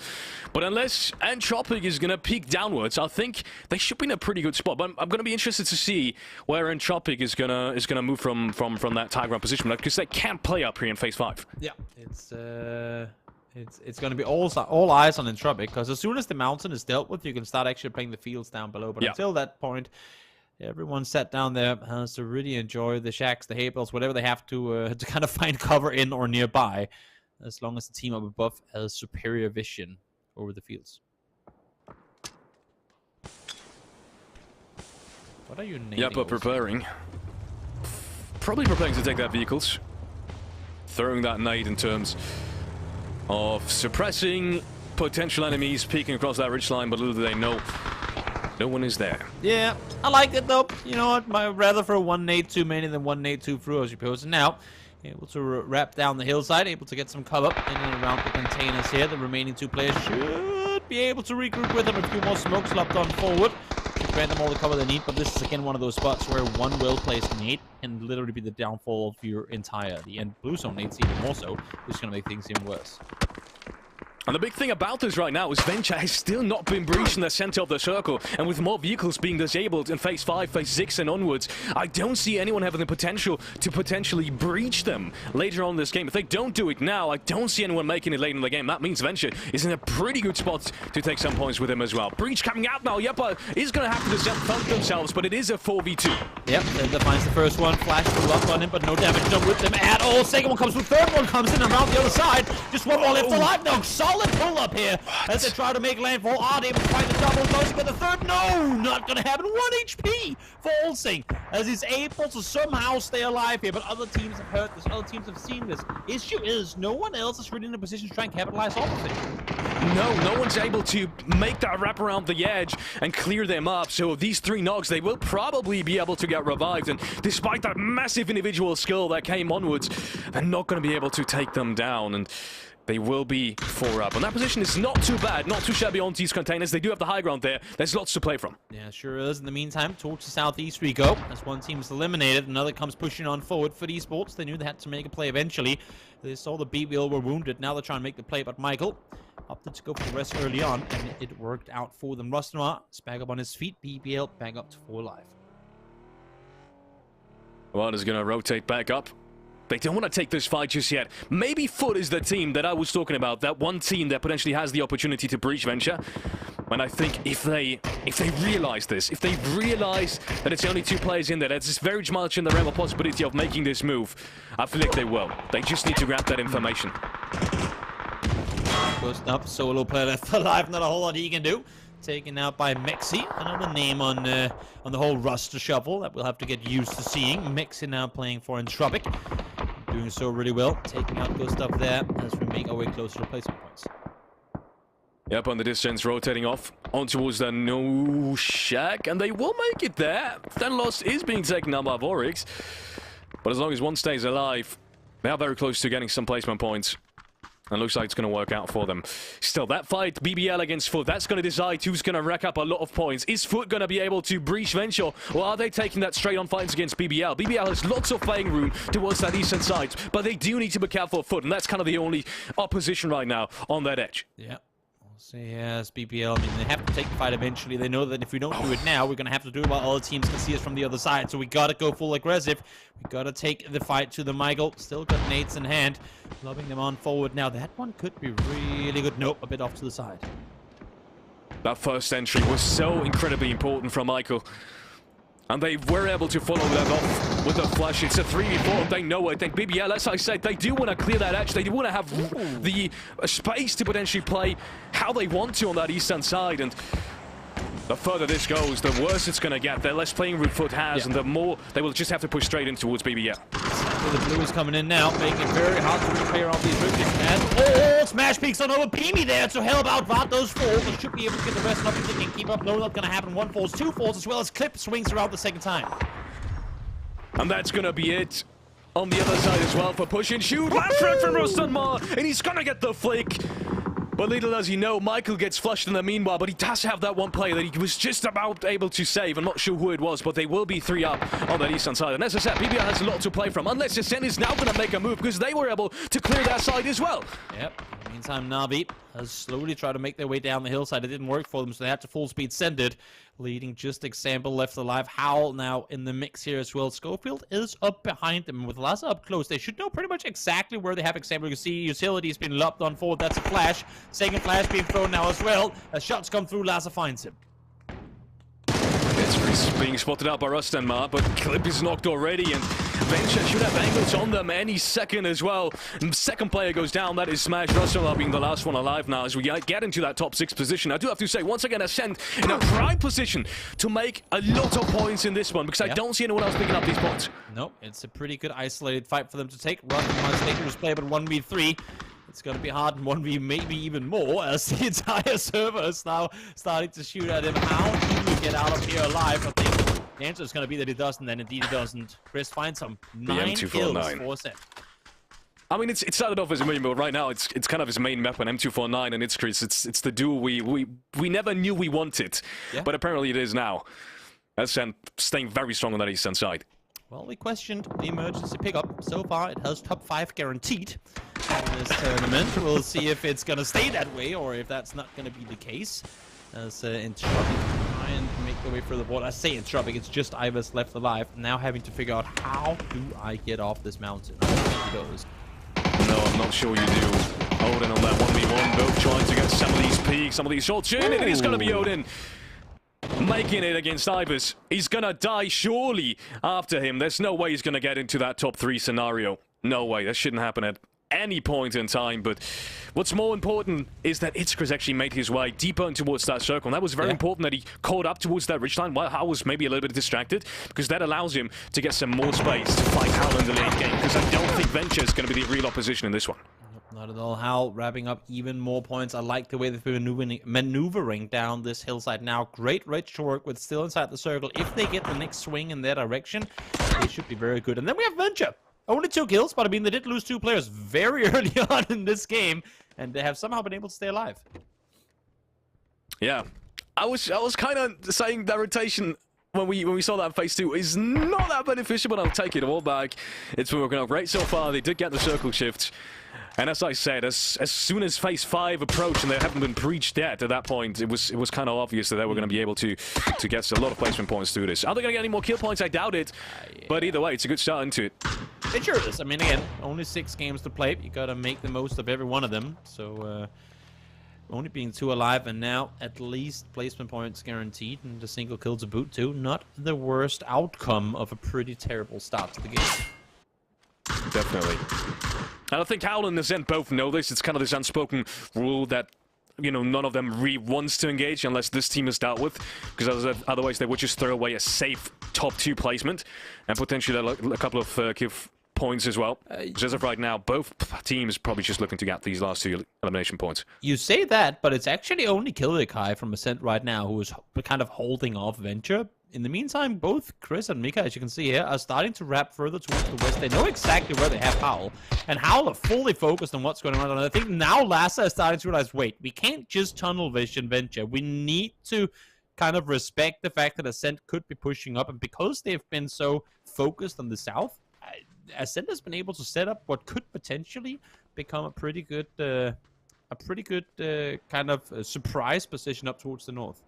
I'm very surprised Hal didn't utilize that hill they had for so long, because I don't see any problem with Lazar going up towards that hill, maybe taking a peek, but I think he's just scared at this point of Ascent already being close and having exactly these kinds of position that you just talked about. Yeah, we'll see now. Matt finds one as Vorix falls, just Ewan left alive. Not, again, really anything he can do, especially with the blue coming in. Nope, not going to give it the points over either. Venture goes down in 3rd, and now a 3v3 between Howl and Ascent. And Ascent, as you said, already 2 players on that lurking side. Hal being very, very passive on this approach up towards that hill. I said it before. They had the opportunity to make a move, to get up there, get some more information very early on, but they decided not to. They decided to play this one passively, and so far it continues to be that way. I think if you're Howl now, you have to play this one together. You have to anticipate or assume that Ascent is trying to either like split and play full circle control. So if you just sweep one side together, that should be the odds, not necessarily in your favor, but the best odds you're gonna get. The question is, do they swing south or do they swing north here? If they go north, they're gonna run straight into the M249 of Chris and Mika with the New York. If they go south and somehow get a quick knock onto Killiakai, they might just be able to win this one. It's crazy to me that the Met really doesn't want to attack any battle just yet. He doesn't even peek across these ridge lines completely. He's just taking a centimeter of a peek, pretty much. And it's very surprising to me because they do have that high ground. They do have that top kind of position, but they're still so scared because they know they haven't played this position up top. They could be close anywhere around these hillsides. Exactly. High ground comes with the advantage of being able to see everything, but the issue is also that everyone can see you. And with the circle now closing in, everyone's being forced that much closer towards one another. Mika peeks on over, almost sees one. Chris down to half HP as well. The flashes and grenades coming out from both sides. Itzkai's being the first one to be taken down to 50 HP, but he's going to get that medkit. He's going to be continuing to play touched upon throughout this late game, but no one's really gotten a clear entry just yet. Maybe the Met now. He sneaked around that corner as well. Itzkai has to be careful of this angle.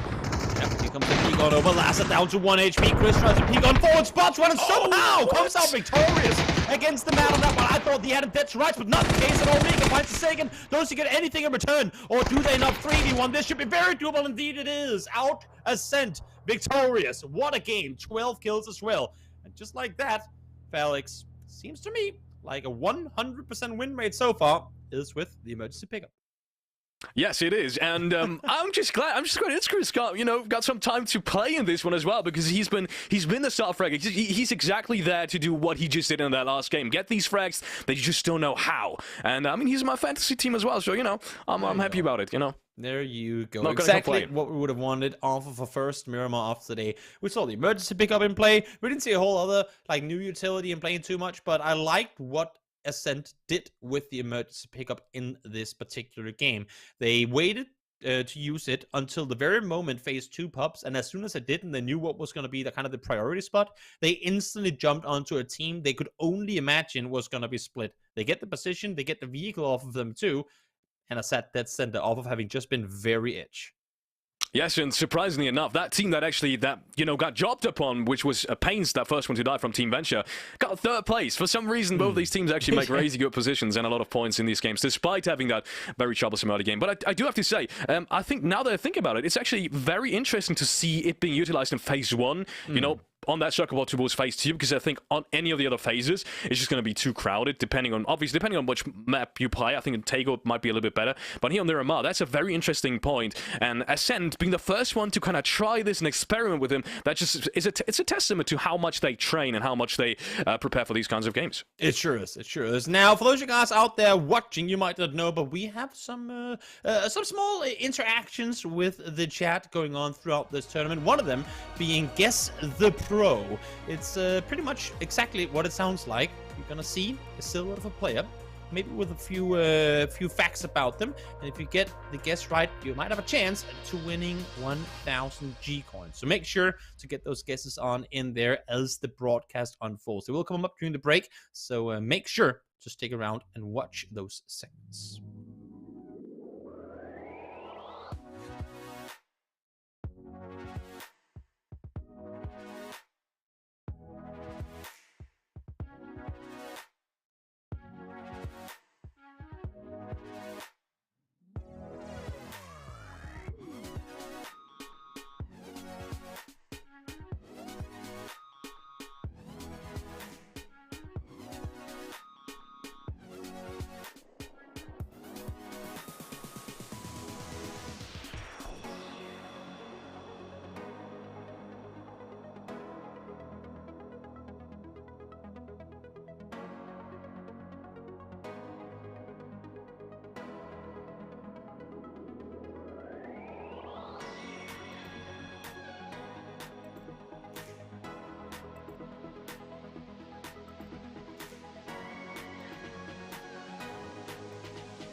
Welcome back, everyone, to The Rotation Phase 1. I'm Toby, joined by Felix, and we have got 2 games played so far.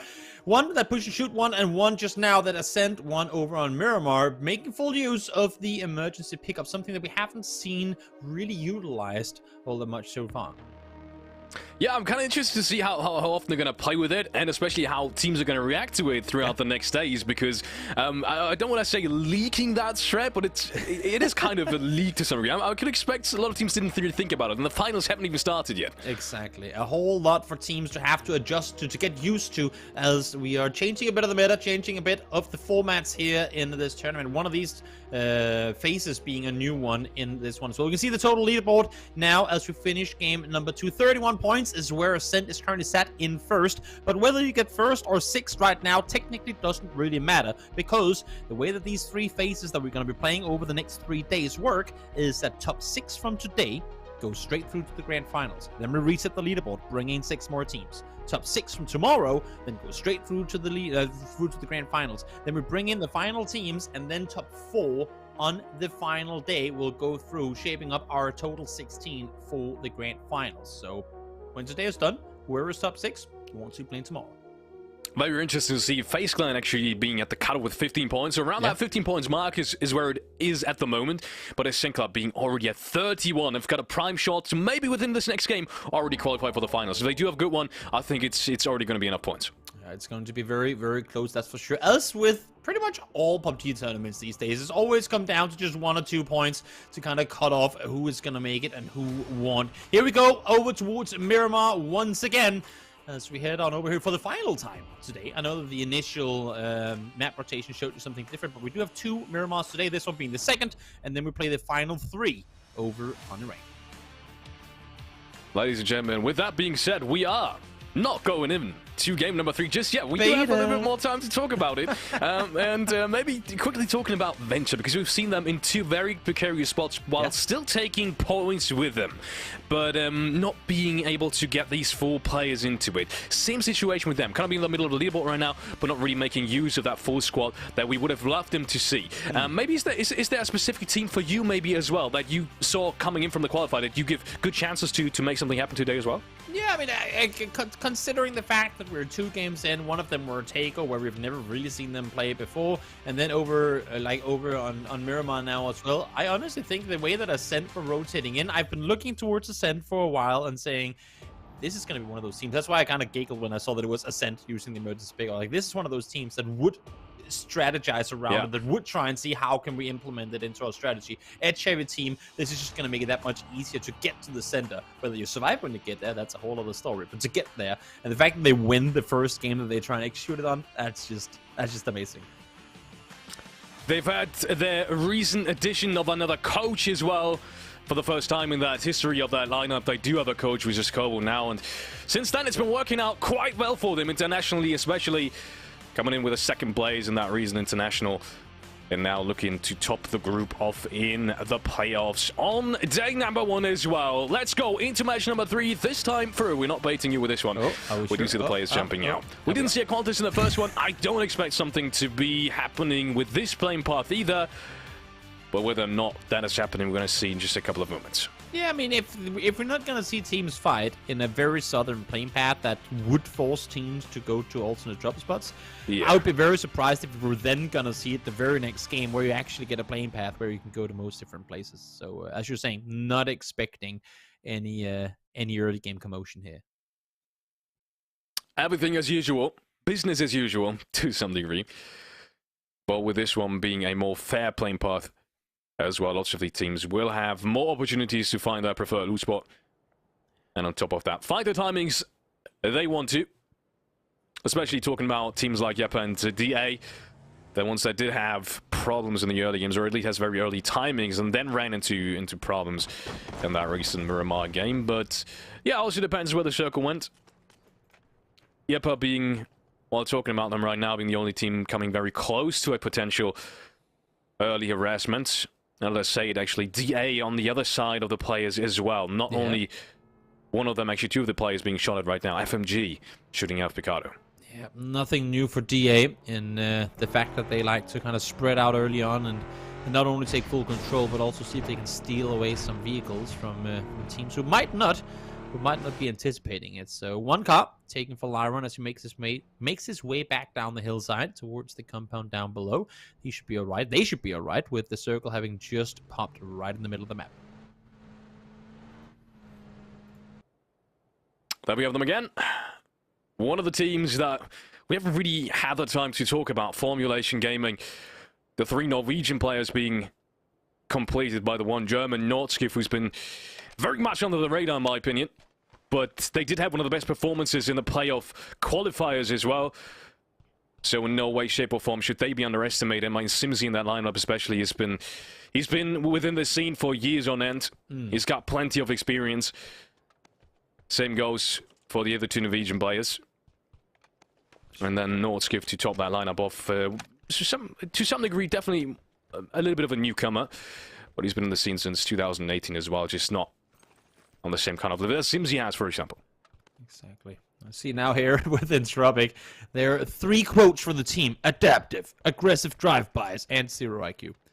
They call it an internal joke. I feel like it's not only them who say it sometimes when we've seen them in the past and something happens that might not exactly go the way they would have wanted it to.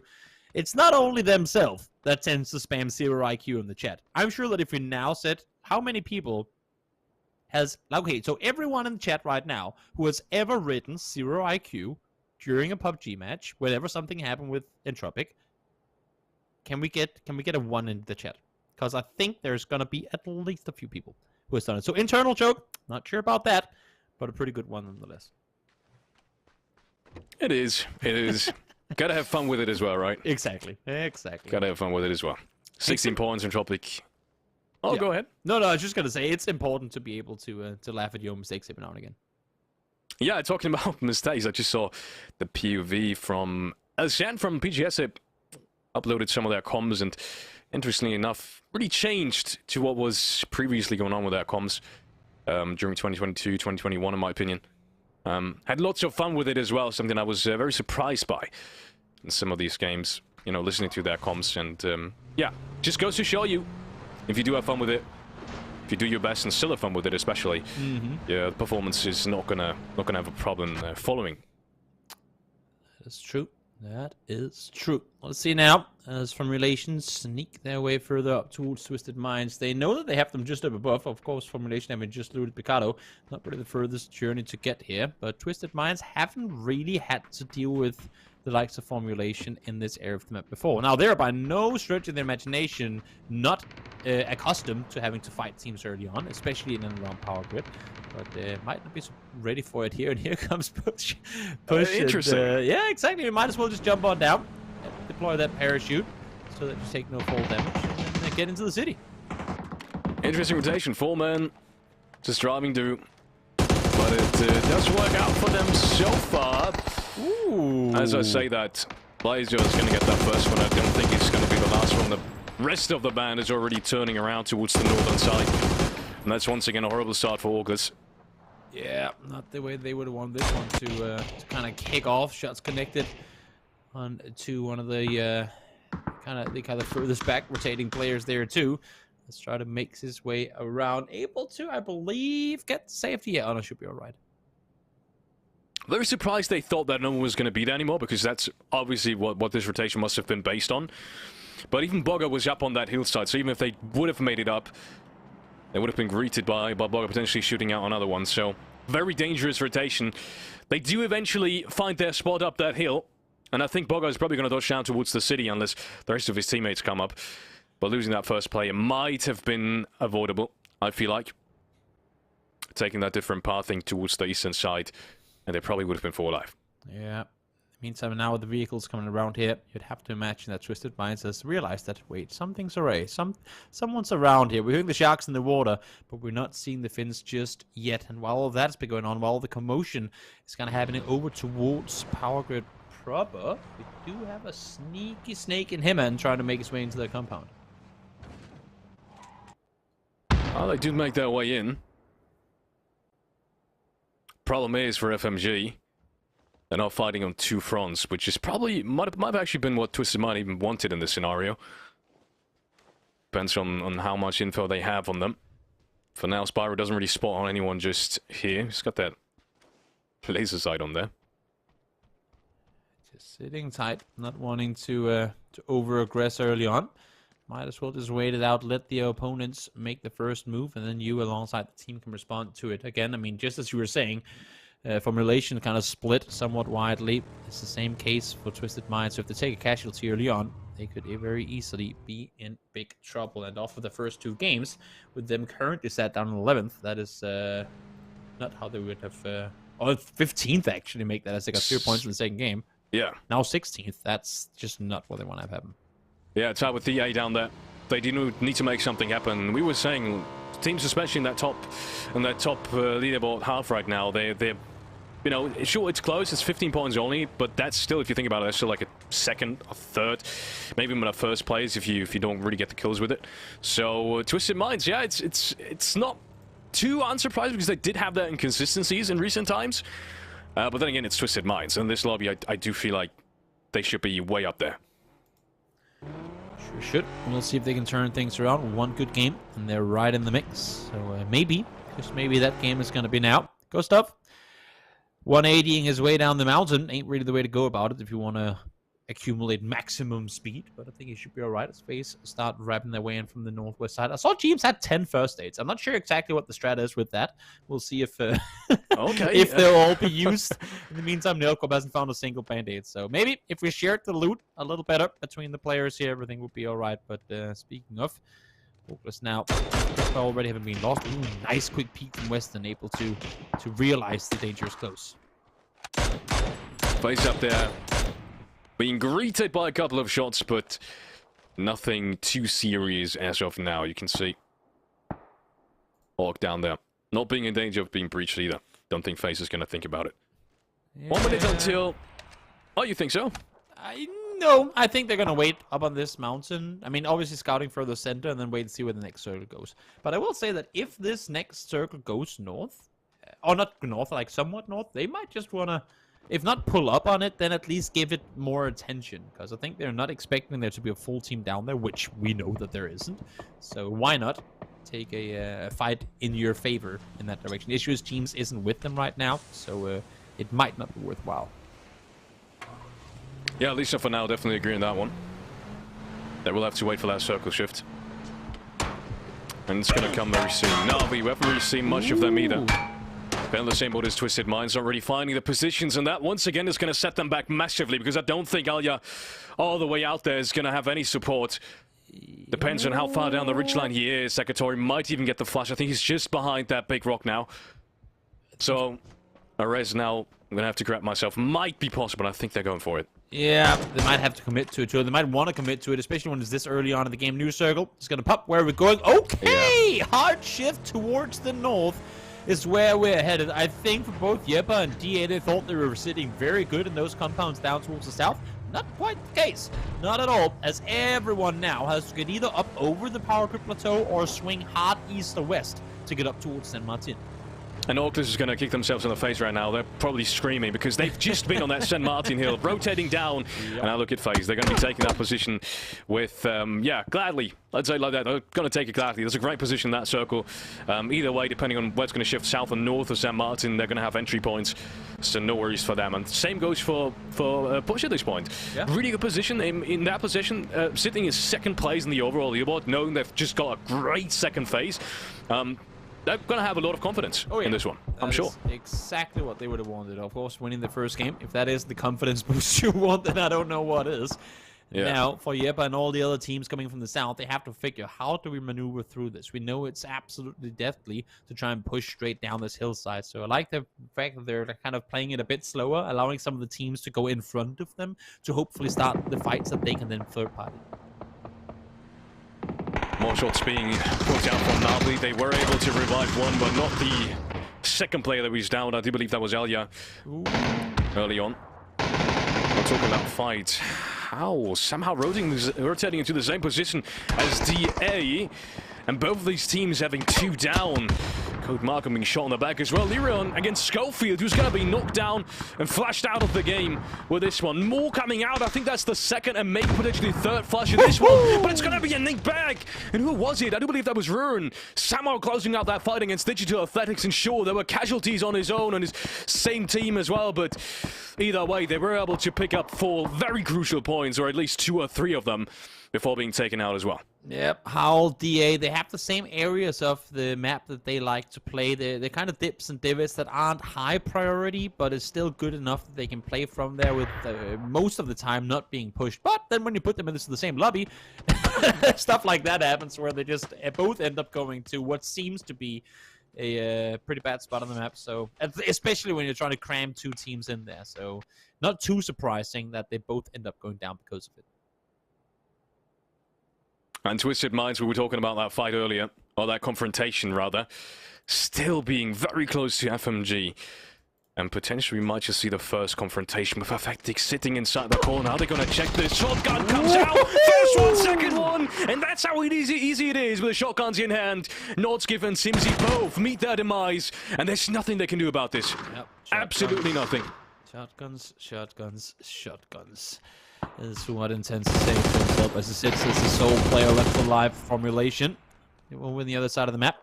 8-seat for Esports, trying to force Entropic to go the other way, and well, that's one way to do it. But able to take out Lookrooks. It's going to force him to think better of it.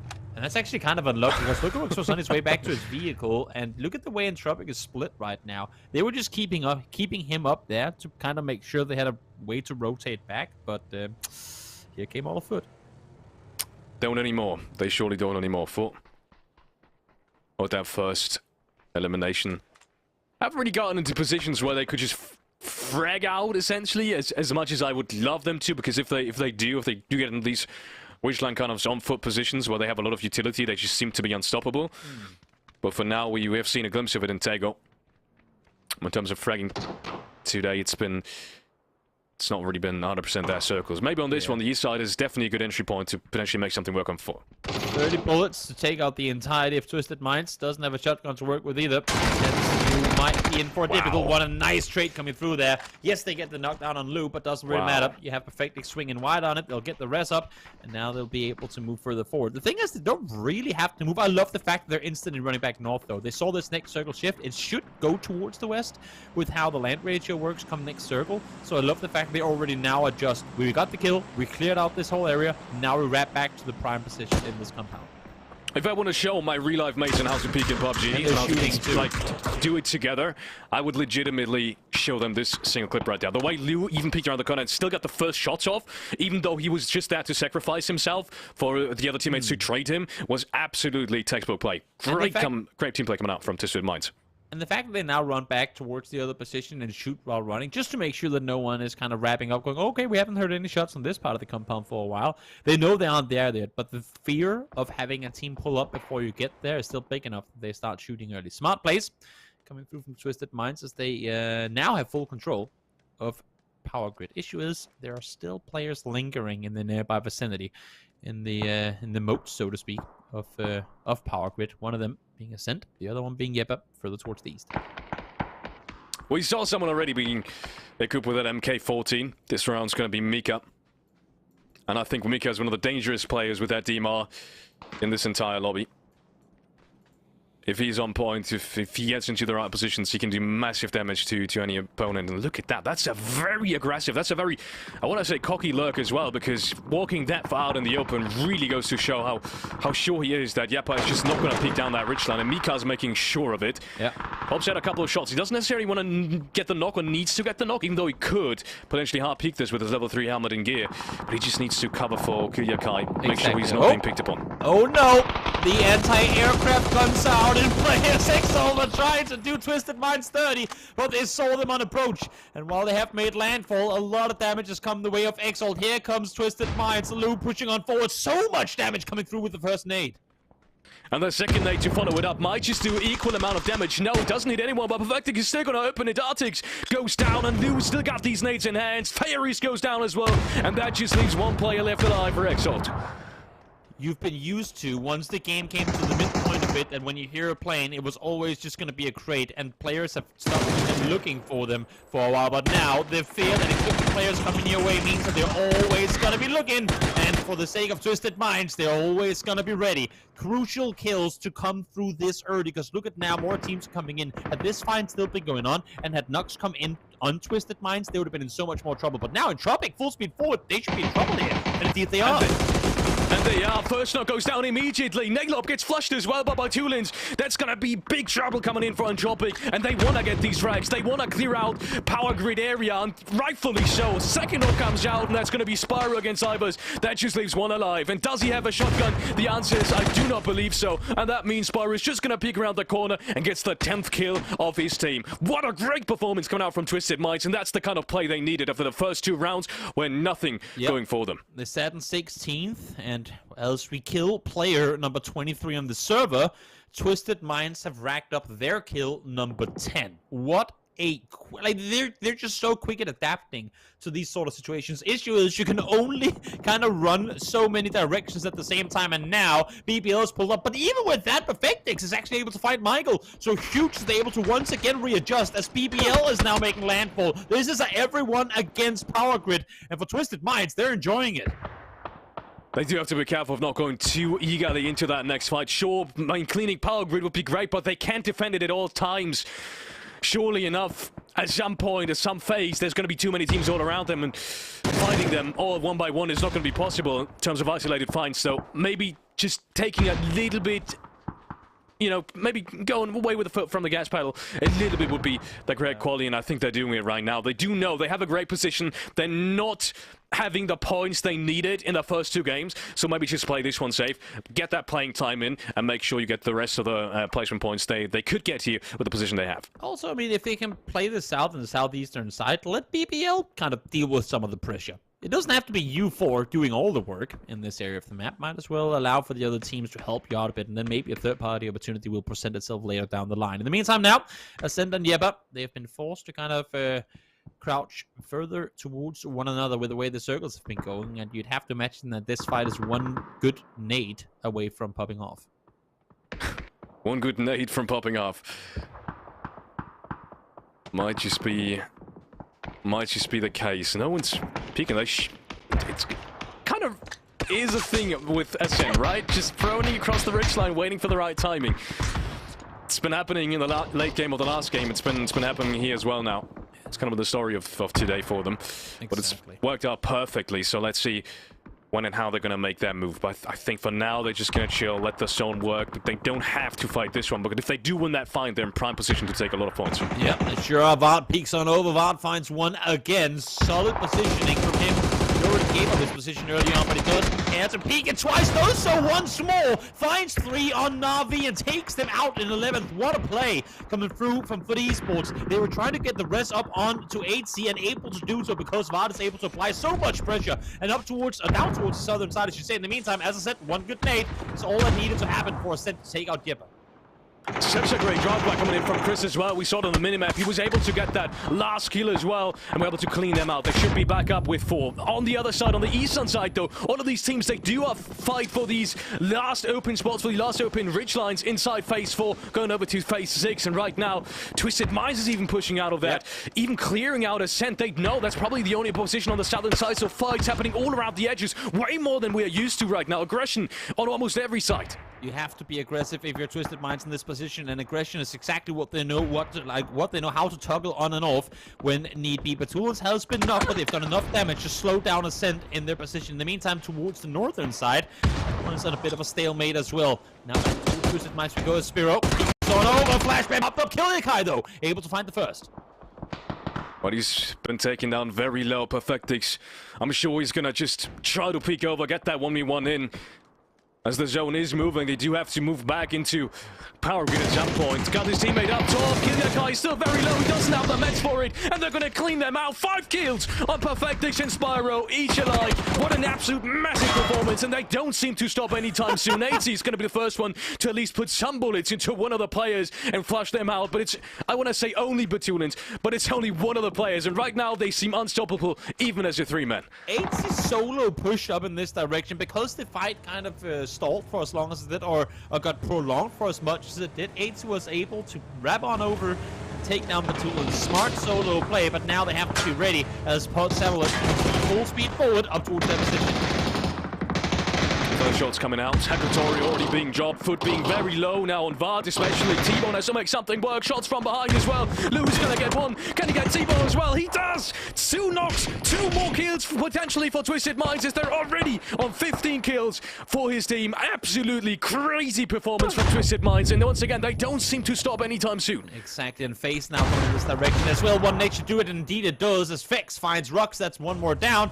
Twisted Minds, a bit of revenge, I would say, onto FUT Esports, as they took down some more now fall, and Twisted Minds forced into the same vehicle here. They will be able to get out, but look at the HP on them, under 100 combined.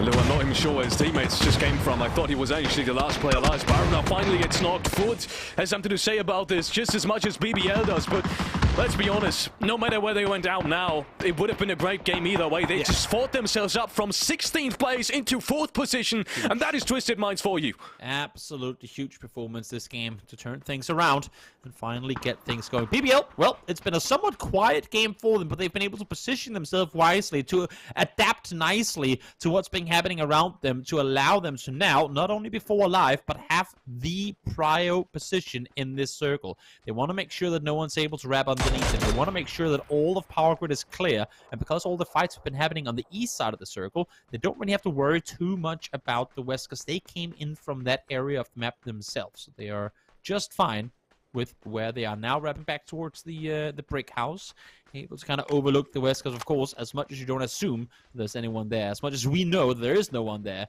you can never be too sure. You really can't. Interesting thing to note is Orclus and Facedown, the only 2 teams that are really far up on the northwestern side. We talked about them earlier, playing up on this at Martin Hill and up on the compound hill, being the last 2 teams also alive inside phase number 6 on that northern side. You know, except for BBL right now, obviously. So these rotations, both of these teams, despite having, I don't want to say trouble, but at least Orclus had troubles. Despite having troubles finding a place early on, they did manage to somehow find a spot in towards that late game area, but they don't have the kills yet, and they need to start putting up some numbers, but it's not going to happen. Correxy with that first one. And surely now that is the position for FaZe Clan to pull up on this. Very crucial peek on over for Corexy there to win that fight. If he fell, that would be Fex and Gustav playing with limited to no info to go off of. And for Orclus, I mean, the fact that all the fights have been happening on the south and the eastern side, they were the team to take casualties very early on in this match too. And yet again, similar fashion to Venture in the previous game, they get a top 3 position off of it. So yeah, even though the game didn't quite go their way, it's still a very good salvage from them. Definitely. And the second place is still very much possible. It's only a 2v3 down there if they get a little bit of support from BBL, depending on how aggressive BBL is going to play this. I think for now they're just waiting for that drop to come down. The second place is not too far off. Weston has to make a miracle work. It's not going to happen. Good pull up from FaZe Clan. They really isolate that player really well, even though Onur was very close to him in terms of line of sight. He couldn't see any of the players, and that's just a clean up coming in from FaZe. Gustav, Corexy, and Fex, last 2 players alive, has to fight off a forward squad from BBL now. Yeah, nice read from FaZe. And obviously, when Nilkop died early on in the game, there was not really anyone else fighting on the map, so they knew, wait, this is Orclus, we just took out 1 more. They're only 2 alive. Let's take the fight fast. Let's deal with them before BBL can adjust. And then we'll take the fight to BBL after. Now BBL has managed to adjust a bit. Rustin has been able to get down the rich line. But 7 players alive and we're only in phase 6. This is not something you see too often. This is not your typical EMEA PUBG. But this game has been non-stop action, non-stop chaos from start to finish, which is now going to be why I would assume, at least, that things are going to slow down just a little bit. Gustav making sure he's got that smoke grenade launcher reloaded because he's gonna need it. That high ground position is still so very strong from BBL. They still got 2 players up there. Even though they've got control of the whole circle, they are making sure to still keep that high ground up. And clip on that bolt action is definitely something you wouldn't want to peek either. Nope, sure isn't. Michael peeks on over. Trying to clear some space for Rustenmar to potentially wrap further forward, but as you can see, it's a very kind of tricky hill to try and push up on. So, and with the way that both Michael and Rustenmar position right now, if either of them get knocked here, I don't see them getting rest. So fragile positions, but worthwhile in terms of the amount of information that they can both feed across. Looking at this next circle, I'm not sure how FaZe Clan is going to be able to find a spot on this one. Seeing that BBL still's got that ridge line just below that compound they've got on the southern side. And seeing as FaZe Clan is going to have to find an uphill battle, I'm not sure if that game has any potential for FaZe Clan right now. They do need a knock up towards the buildings, otherwise I don't see a position they can play off of. Oh, maybe I'm mistaken. Maybe that far western side could be a good play. Yeah, you can play on FaZe's position, at least for, like, with a meter or two in play, or stop right here, but that's not going to be the case at all. Rustenmar is prone down. He's ready for this. They were setting up for this. They were kind of allowing them to make the play on forward in this exact direction. Snutch now coming through. A lot of damage being done, but Rustenmar not counting knock just yet. 1 falls, 2 falls, as finally Vex able to do damage in return, but the damage has already been done towards FaZe Clan. Just 1 left alive now. It's just Vex solo player out on the edge of the circle. And he's already been taken down to about 20 HP. I think he's going to try to get that flash on Rustemar, and that's about it, because he knows there's nothing else he can do on this one. But the angles are held pretty tightly. Just wait at this point. He probably knows Rustemar is being taken down very low, so at this point, just stay alive and wait for his bleed out before taking any more duels. And I think that's exactly what he's doing. I think what's happening right now is that Vex is aware that Rustemar is on my fantasy team, so he's just waiting for him to die, so I don't get plus points for him surviving and winning the game. And there you go. Thank you, Vex. That was... Just hope in fantasy teams. That's just how it is. What are you gonna do, Vex? Show us some crazy flicks. Now you gotta win the game because you did that to me, Vex. That's just how it is. Now you gotta fully unleash the beast and make it happen. The issue is no helmet, limited utility. That nade is close, down to half HP now as well. I think BBL is gonna come out with victorious.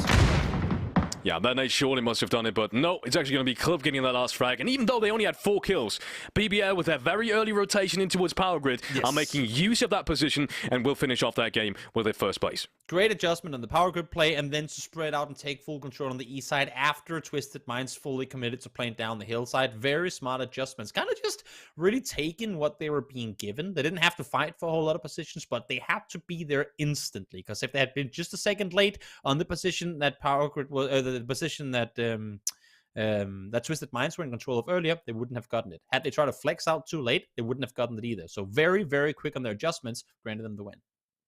And still, I do have to talk about Twisted Minds really early on because they essentially had the same kind of position that BBL had in terms of how good it was inside that circle. They definitely could have just stayed inside. They could have fought BBL, but they decided to not to. And I feel like that was the right decision to do so because taking that straight up fight against BBL at some point probably was more risky than just running down that western side, fighting Ascent, fighting all the other teams that were down there. I think Foot as well. And they cleaned them up so well. And that's where their strength comes in. These exactly kind of sometimes even crazy kind of decisions that, at least what it looks like to us as viewers, worked out so perfectly for them. And I mean, 17 kills, that kind of speaks for itself, doesn't it? I mean, absolutely huge performance from Twisted Minds, but you can only fend off so many teams in an area like Power Grip that is so open. So the fact that they're able to get, I believe they got 13 or 14 kills before they lost their first player. I mean, that is pretty damn insane. 8-2 was the first one to grab on over and take out Petulans. That was very, very, very impressive. And we said it coming into it. 2 bad games. We play 6 and then we fully reset. If Twisted Minds don't get it going soon, it might not be enough, but oh my lord, did they get it going. Yeah, and they are inside the qualification spots as well now with their one game, just single-handedly working themselves up from the last place. I just want to put emphasis on this. They were second, 2 points actually. I think they were tied with the 15th place as well with just only 2 points after 2 games. And with their one game, you can work yourself up. There's, if anything's inspirational, that is. Sure is. We're going to hop over to 3 Erangel games after this one is over and done with. So it's going to be interesting. It's going to be interesting to see how Erangel is going to play on out. And also, for those of you guys who don't know, you can see it down there over on this side. I can't point that side. ProPats is the official sponsor of this tournament, and there is a tournament within the tournament going on where you go over to ProPats homepage, you set yourself up on their homepage, you make an account, you design, yes, you heard me, you design or customize your own mouse pad, and then you send it forward and upload it to us. And what's going to happen is there's going to be a tournament where we, by the end of next week, will select the best, the most crisp design for all of this, and rewards might just be coming your way. So make sure to hop on over to the ProPats homepage. You can also go in there, design it. You can buy it for yourself, and make sure to write the rotation to get 10% off. And with that, who knows? You might just be the victor of a mousepad. One thing's for sure, though, Felix, we're going to see a lot of cool designs, and we get to pick and choose which one we like the most. Yes. There's so many possibilities, honestly, in terms of customizing them outfit. Get some memes in there, some funny stuff, but also if you're an actual designer, like go crazy, go creative with not only the rotation but the competitive teams itself. Like I can already see a pretty good design in my head just now. But might have to actually participate myself. Either way. ProPats.gg, the website link is in the chat as well, so make sure to check that out. Rotation as well to get 10% off. It's gonna be fun. I'm curious to see whether people are gonna go full meme on it or try to do some really epic mouse pads and with a lot of explosions and guns and whatnot. But again, that's up to you, the viewers, to go out and design. Show us what you're capable of when it comes to making cool mouse pads. Now, we are going to go over and see some highlights from this this previous game. Again, it was a hectic one by phase 6. We only had 7 players left alive. So we'll take a look at those as they swing on up on screen in just a few moments. Until that happens, is there any, like, what are your big takeaways here from the first 3 matches that we've seen halfway through the day here, Felix? My biggest takeaway is probably that the hitchhiking only works if you're Ascent, apparently, because the second time we saw it today didn't work out just as well. We saw that breach on towards Power Grid. It was a good try, but Twisted Minds was just too ready for it and too crazy, honestly, with the pushes as well. The nades worked out perfectly. Spyro with some good individual frags working out very good as well. So yeah, I think the biggest takeaway is that sure, these additions could be beneficial, but they're still very situational and not an easy way to win or get a free dinner. Excited. I'm not sure if we're still on, but if we are, let's hop over to a break.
Taego is done. Miramar is done. Just 3 more Erangels standing our way before we'll know which 6 teams will go to the grand finals, which 10 will have to play into phase 2 tomorrow. I'm Toby, joined by Felix.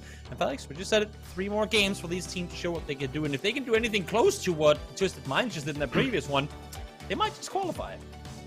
Yes, they might. The next 3 games are going to be Erangel, though, so something is about to change, and that is going to be the map. But first, let's take a look at the leaderboard. Ascend is still up there with 36 points total, despite not having the best of games. They were pushed out by Twisted Minds, despite having a good fight on towards the southern side. Foot being very close behind with 31. Face Clan actually being up there, despite being very much undercover, except for the last game. 30 points as well for them with 21 kills. BBL with 26, Twisted Minds with 22, and then we have it pushing. Yeah, but even though for me, I gotta say, the first leaderboard, especially the biggest surprises, 19 points. Yeah, it's I mean, when you look at the teams that are playing, I guess the only real surprise right now is the fact that Na'Vi is set all the way down 13th, because when you go 1st through 5th, those are all teams we kind of think of as top echelon of EMEA PUBG. But then again, I mean, there are plenty of teams here still that have a fighting chance for that top 20 points is where the call-off is right now. As I said, and I'll say it again, you have to get sub 6 today in order to directly qualify through to the grand finals. So right now that's push and shoot. They won the first game, not a whole lot since, but then you have Jeppe right behind it. Yes, and both these teams have had their moments, but as you said, the consistency has so far not really been shining through. I do have to say, Jeppe, though, very interesting rotation, very calm and collected so far, barely losing anyone on these early stages of the game. So if they continue that, I could see them still holding on strong towards that first leaderboard page, but there needs to be more in terms of fragging power, and especially we're talking about Na'Vi, for example, as well. If they stop losing players in these early phases, I could imagine having a similar round to Twisted Minds coming up today from them as well in Erangel. Yeah, Na'Vi is not usually a team you see play. Confused is not at all the right word, but kind of out of their comfort zone. And it seems a little bit like that's what's happening right now. Of course, I mean, the Taego first game hot drop, anything can happen. PUBG Esports ends out coming up victorious there. But even in this Miramar game, they played in from the east side. They just seemed like they weren't really ever in the perfect position to take a fight properly. They get kind of picked off one by one a little bit early on. Now, I'm a little worried. Do I hype this one up as we get over to Erangel, or are we going to get baited by production again? Do we dare? I think we dare. I think we dare. Okay, we do it. Let's hop on over to Erangel as the plane takes to the sky for the first time on this map for the 4th time in the matches here today. 3 games left, 3 games of Erangel, that is, before we will know which 6 teams will make their way through to the grand finals. The leaderboard is still very close up on towards that top 6 position. And that, as Joby just added, is where you need to be at the end of the day. Unless you want to start with 0 points again tomorrow. And that means it is do or die in these next 3 games. Play path coming up. Very good one. Yeah, keep on going. No. I was just going to add that the thing is that it's not only that you get a reset for tomorrow, but you also add 6 new teams. Like, if there's, like, another random factor you can add to a tournament when it's only 6 games, when you kind of swap out almost, not completely, but almost half the lobby, there's so many new things you have to adjust to coming into day 2. Definitely, yeah. Didn't even think about that. Well, yeah, it's very, very true, especially for teams like Na'Vi who just felt the impact of a hot job on Taego. For example, if that happens tomorrow, and maybe if that happens on Erangel or Miramar as well for them, and you know, you can always be unfortunate. Best team in the world, even Gen G during that prime lost some of the hot jobs on global championships, and even for teams of that caliber to lose a hot job can be very impactful, especially in a best of 6 qualification method. So we'll see how they adapt. Yeah. Decent playing path to kick things off. A few shots being fired with the UMP, but not really a whole lot connecting. Spiro, though, I like the effort. Circle, though, as crisp as they come, as they take out far towards the east side. And now these eastern circles, we haven't seen them plenty of times before, but what we don't usually see is the plane or the circle this far east when you had a plane path that was this far kind of diagonal. So a lot of teams out on the west side now, Alex, that have transitioned towards the east. Yeah, that's a tough circle, at least in terms of phase 1 for plenty of these. Long rotations are ahead of them. Very long rotations are ahead of them. What are you alluding Not so much to? Anything with parachutes, perhaps? Yeah, maybe, actually. I mean, okay, so now we've seen it once where Ascent did it, and they won a game. right after that, we saw Exalt do it, and they instantly died. So it's either the best or the worst. In the meantime, now we're taking a look at Navi. Their team statement: "We're the world champions." That should be enough. You know what? That's a pretty good statement, Elrain. That is a pretty good statement. And their playstyle, highly structured, aggressive playstyles. Again, didn't feel like I saw that in the previous Miramar game, but maybe this time around we'll see it. No, not really. Medallion, I do believe it was Mel as well, being caught off guard there by Pod, I think. One of the Pod players all out in the open. Despite having such a good circle, I mean, that circle was not too far off of where they originally rotated up towards. They played their eastern compound down towards the street, so the rotation and positioning would have been excellent if they would have just kept 4 up on that compound, because they did have it.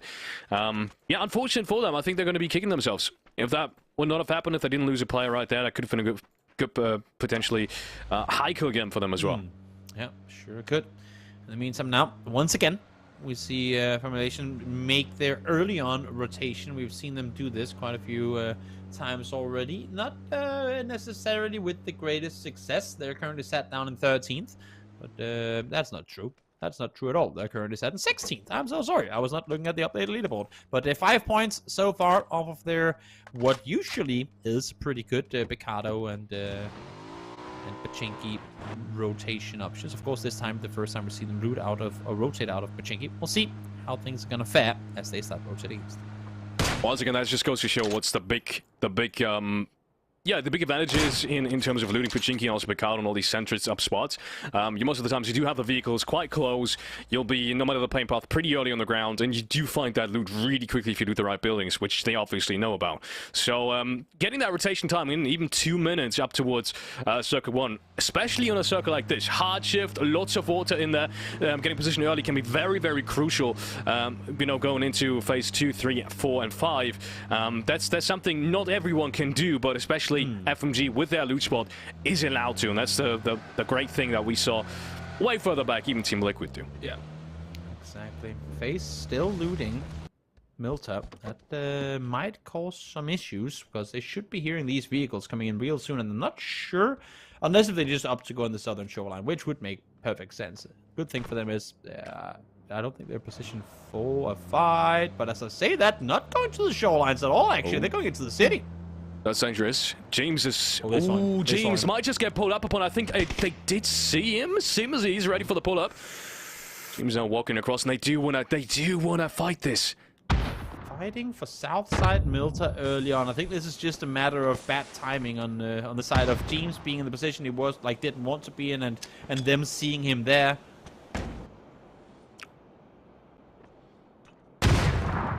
Nolskip trying to get a good angle on it. Flash has come through. Zimzy's gonna potentially just try to push through that. That nade might just scare him off. Oh, that was such important timing on that nade. Otherwise, James might have just gotten peeked while throwing that nade. But it's gonna scare Zimzy off. And you can see his teammates. Gustav, Fax, already positioned to potentially help him. FMG is gonna try to dodge this. Oh. Nolskip. First one to be taken down. Didn't quite catch that angle of Gustav. But so far, no finish. I'm not sure how much FaZe wants to commit either.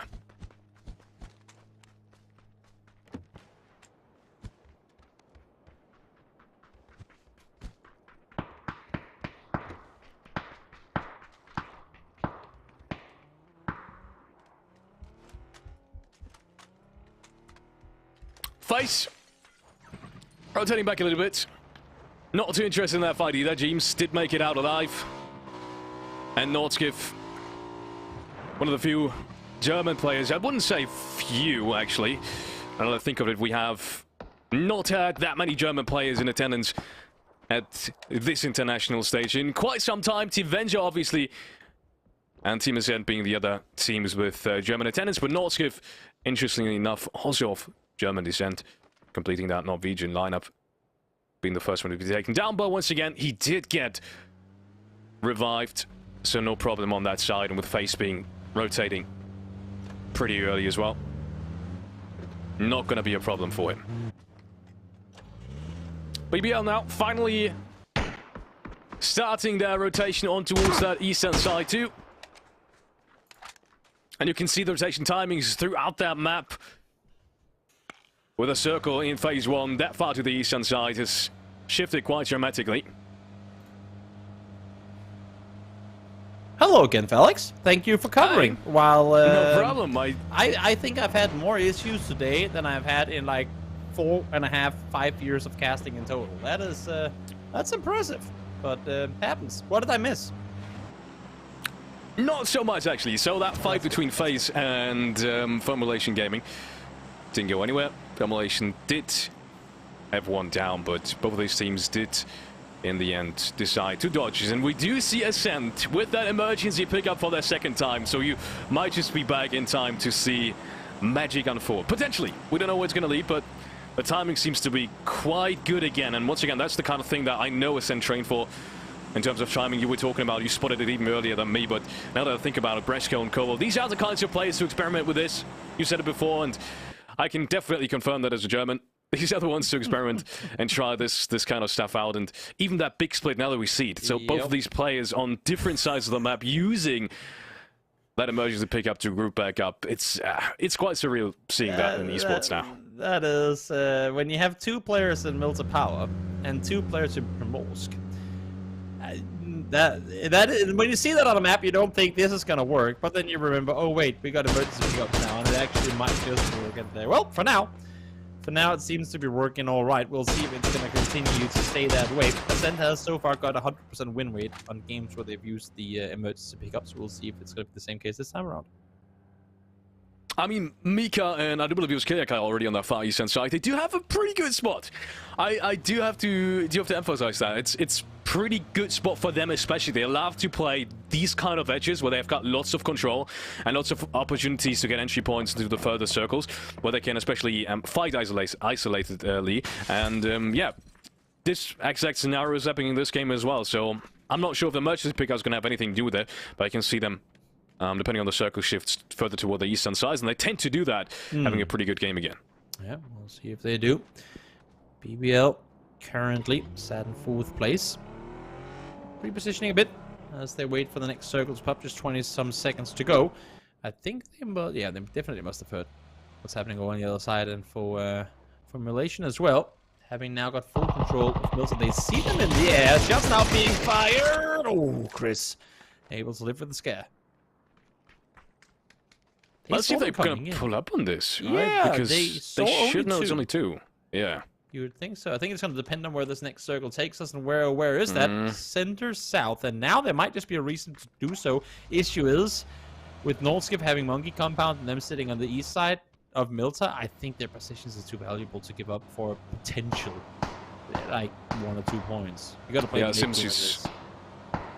Sims's position especially, it's a pretty good entry point towards that hillside, and we've seen plenty of these circles end towards top hill of Prison and around like FaZe Clan area right now, so their entry point, knowing that Ascent might just be the only team down there, is even better if they just leave them there, because that means there's one team to potentially dodge further teams coming in from the south side. Yeah, we'll see how trying to fend off against DA as these 2 teams once again get up close to one another. We saw it in the previous game where they pretty much just took out each other completely, and now it might just be the same case here. The Matt is on his own, isolated from the rest of his teammates, and I think now well aware that there's an entire team set in between him and his comrades. And DA haven't had much luck today. But surely the same fight is gonna go their way. Metrelius gets knocked, but the trade is there. Liren doesn't have a problem of taking down Mad, and there's gonna be the flash as well, surely. They are. They got the first knock, and maybe that's all they needed. Maybe that's all they wanted in order to try and make aggressive play happen here.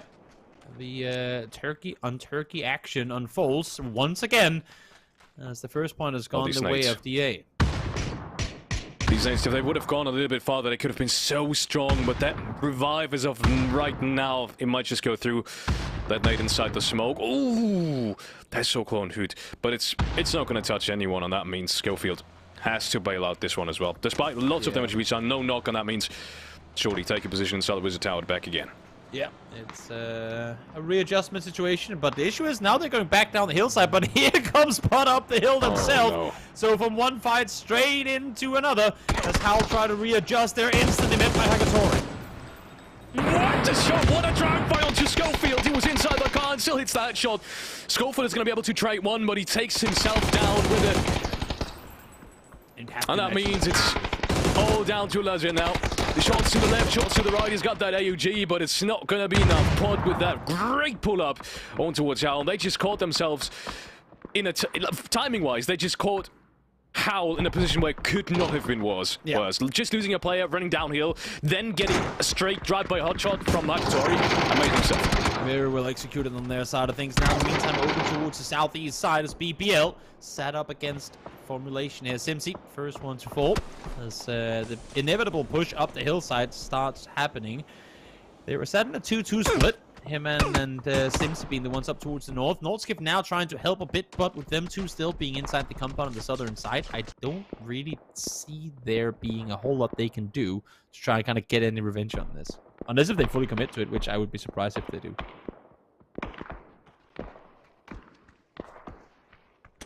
Smash. It's gonna get revived surely. And Michael's gonna grab that kill point as well. So, yeah. FMG on that push not being too successful. Them being taken down. We're talking about that being a pretty good spot. If it does decide to shift back down south, or in general just a pretty good entry, but with BBL playing that already in phase 2, I'd be surprised as well on FMG's shoes. At least partly. That obviously makes it very, very tough to get an entry point further up north, and that's been the case. Shifts back up. DA, Circle Center. Yeah, well, Circle Center, but not a whole lot they can do from this spot other than, as you can see here, try and contain whatever is happening out towards that east side of Prison. In the meantime, up towards the far north side for the Esports, trying to wrap their way around, and in doing so, have run into Muldog. So one player should be guaranteed for Foot, as I would imagine they try to wrap for the restaurant. Issue is, where do you go to? Like, Entropic has already got full control of the museum, or Hall of Fame, whatever you want to call it. And for them to try and just full-on pull up on that would be, if not suicidal, then something close to it, considering they have no info to go off of. Yeah, definitely. I don't think it would end well for them either. Let's see, Foot not being on the best positions either. I'm not sure how much information they have on the playground before them, but it's pretty hard to spot anyone through the mentioned area, and that's what I mean. Fairest is gonna be there to greet them. First headshot goes through, but it's not being knocked down so far, but he's gonna get that second shot off. But Bogar actually, with that mini 14 double tap, is gonna make him sit down. Yep, from the compound all the way down towards the southeast, spots him from behind. A bit of a saving grace for Foot Esports. I'm not sure if they're going to be able to get 8C back up alive, but as you can see here, Fade, solo player left alive now for Exalt. Not really anything at all he can do about this. So while H does fall, Push still able to kind of allow for Foot Esports to get a foot in. And Foot, little they know that it's only a solo play, and if they would know this, they surely would have pushed these ridge lines already. But apparently they don't have that information just yet. Fade tries to get out of there. Shots coming out from Bart, but can't touch him just yet. I don't think Fade is going to be able to drive out there. So he might just have to commit to this 3-on-1 fight. Yeah, and once this fight comes to a close, which it should momentarily, the south is going to be where it's going to be burning next. Ascent in vehicles now, starting to wrap on up. They're going to be going straight in between Oakless, BBL, and Twisted Minds. So the southeast side, as you can see here, the southeast side of this whole area is going to be very, very hectic real soon. Ascent once again, that drive scouting. It's going to try to make something work towards the eastern side. Trades from both sides, but it doesn't seem to be working out great for Ascent, despite having that emergency pickup in the early game.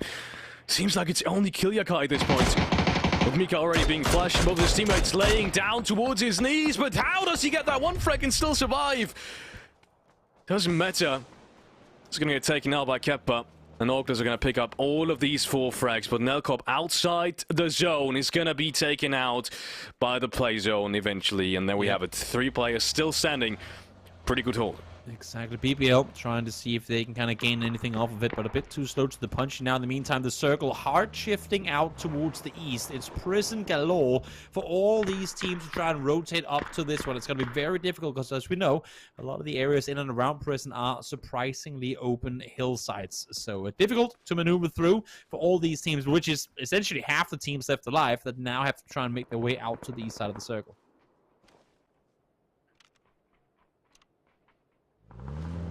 Oh, yes, yeah. Oh, no, I think he might have just choked it. He gets shot on the back as well. That's a headshot from Lou coming in. That might have just been the absolute worst timing he could have ever thought of. And that nade from Club doesn't do any damage whatsoever either. How is he still alive? How did he get that first aid off? That should not be possible. That nade may be doing something as well. I mean, BBL does have 3 up. They did have support. Somehow clip on that one, clip on that second one. How is that possible? Still being supported from up top. These teammates still fall. Went down to 1 HP, able to heal up, and then gets a double on the backside of it with 4 HP left remaining as well. Clip not supposed to be alive. And finally, Quetpa has something to say about it. He gets that 1-on-2 clip. It's a 1v1 now against Michael. Michael is going to clear it out. And there you have it. BBL somehow wins that fight despite Clip being on 1 HP for the majority of it. Yep, very impressive performance coming through from BBL. Able to stay put. Issue is Twisted Minds has them exactly where they want them on that southeastern side.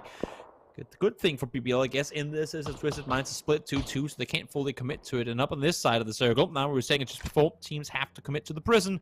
That's exactly where they are, but Southwest as well, with all these teams maneuvering through. Na'Vi now going into a minefield of FaZe players. Pretty good spots in towards Na'Vi, actually. But Na'Vi still got that rich on there. More condensed, more close to each other. I don't think Na'Vi's going to have any chance of opening this up, but neither does FaZe at this point with these positions. The thing is, I mean, if Teams is in this position, obviously the rest of the team knows, but how many of them can really assist if Teams has to take the fight here? Shots are coming through, and I think they might have heard that door being open. As I say that, no. I don't think Elias has any clue. Now he knows that there's someone inside. Headshot connected instantly. Pops that flash down towards that ground, but still, the support is there, and there we have it. Correxi's can open it up. That's what I mean. Pushing that is going to be really hard. You can see Corexi, Gustav, and Fex. All of these have got the angles right set on towards Na'Vi, and the second knock is there as well. It's all angles for FaZe, adjusting and helping out James once he fed the info across that they were indeed pushing up towards his position. Fex has to get inside the circle, though. FaZe 5 hits. They need to play it smart. Circle hard shifting again. This time around down towards BBL and Twisted Minds. Still inside that fight as well, but first FaZe on that western side is going to have to clear this one out eventually. And there we go. James, despite being in the circle, it's not going to get that last frag. It's going to be Correx with 3 and Fex with 1. And there we have it. Twisted Minds opening things up against BBL. Quick trades on both sides. Yep, huge points coming through here on Nox, I should say, for BBL. And luckily for them, not really a whole lot more is going to come off of it. That's perfect. And Lou finds the double. That is going to be BBL down. Look at the amount of space Twisted Minds has now.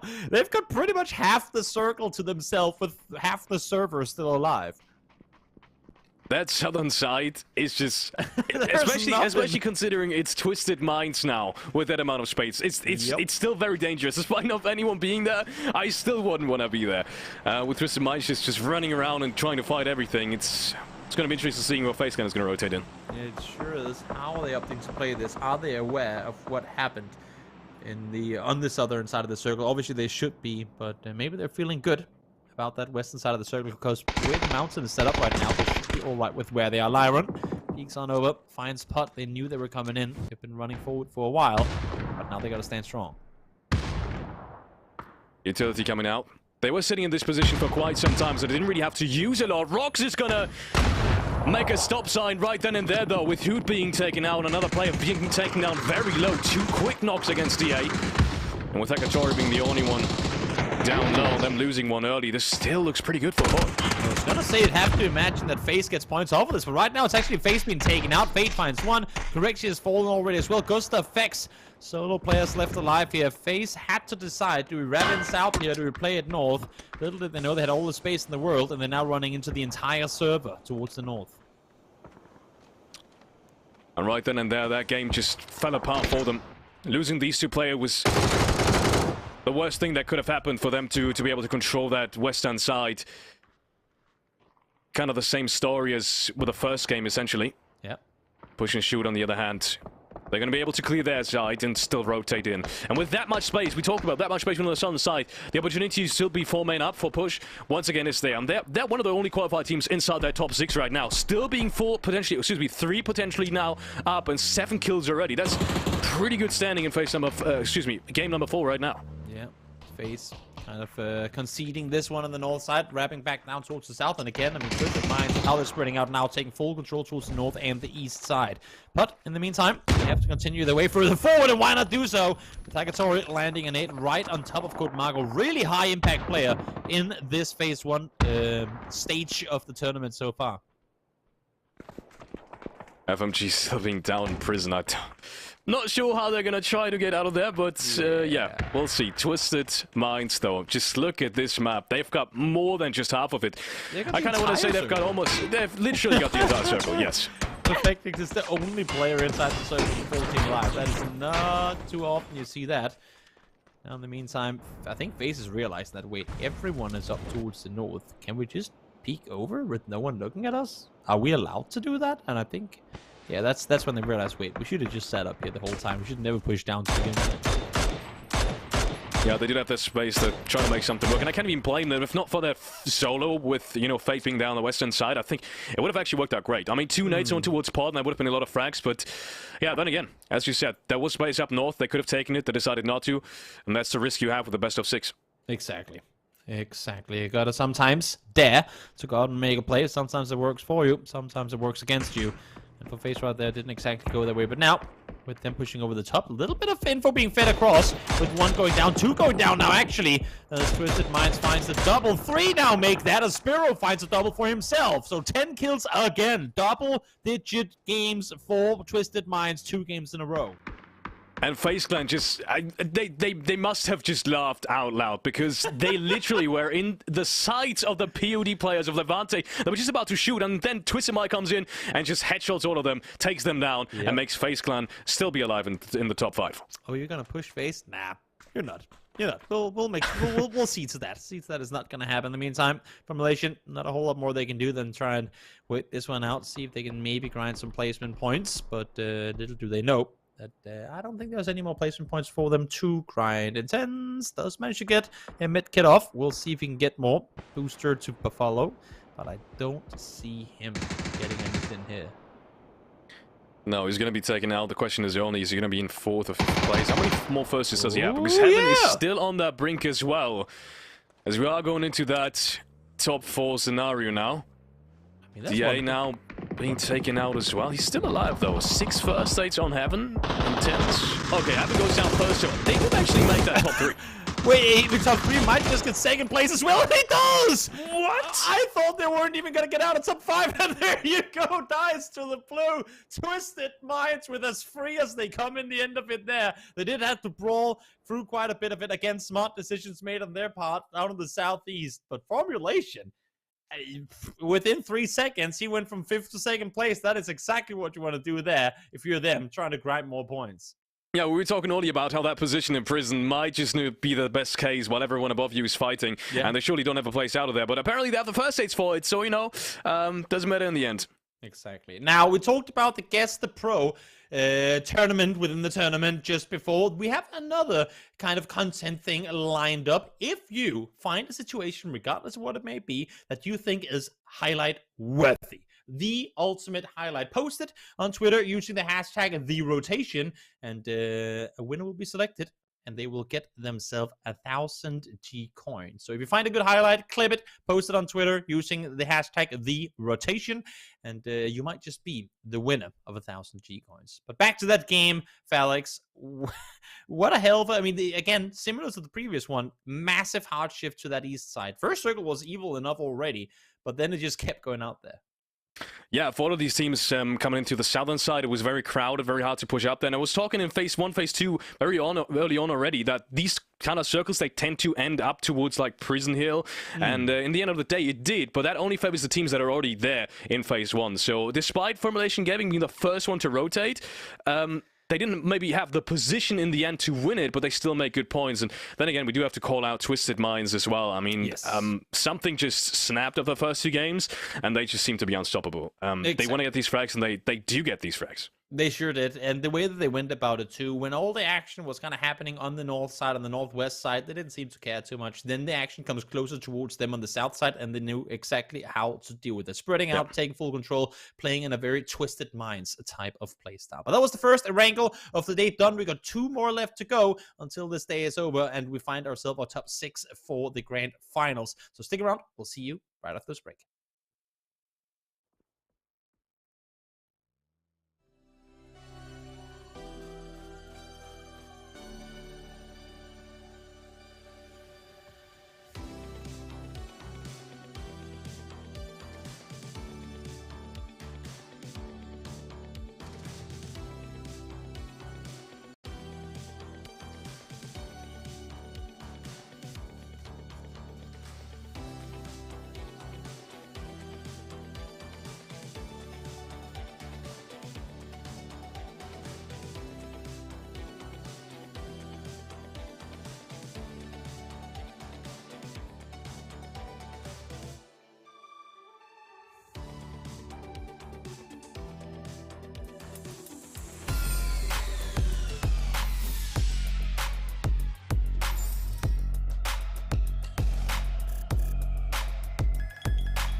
We saw the leaderboards just there with 2 more games left to play. Twisted Minds, we said, can they do it after the first 2 matches where they were sat down there in 16th?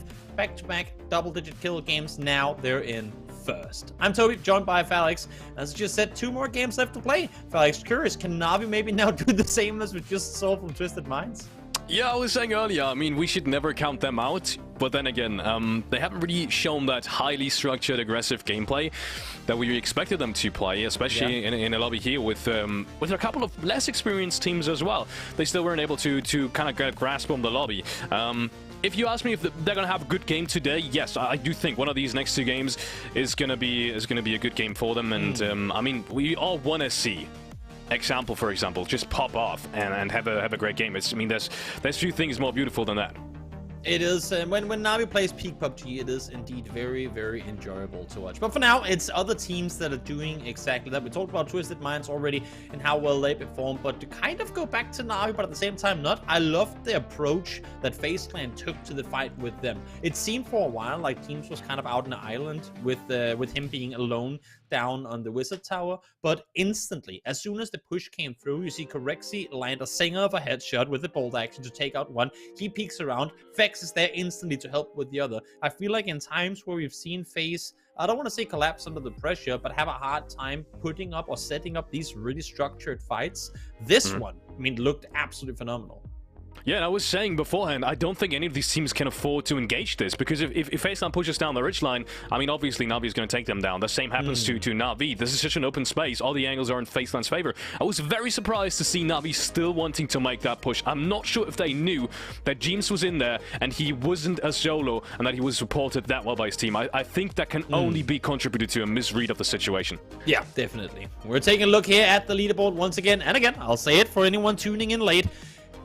It's top 6. It's top 6 that matters. Whether you get first or 6 doesn't matter. You are through to the grand finals after today is over. Once the matches are done today, we're resetting the leaderboard. 6 teams will go into the grand finals. We're taking another 6 from the qualifier stages, adding them to the pile. Then we're resetting the leaderboards for tomorrow, and we're doing the same thing all over again. So if you're a Navi, while you might want to be in first place, technically it's only 6 that you have to climb. And looking at it right now, 5 points up to 28. Quick math, that's 23 points. That is, I say just, but a 13 kill win for Navi away from top 6 and qualifying. I feel like when Navi win games, it's never single digit wins. So who knows? They might just be able to pull through.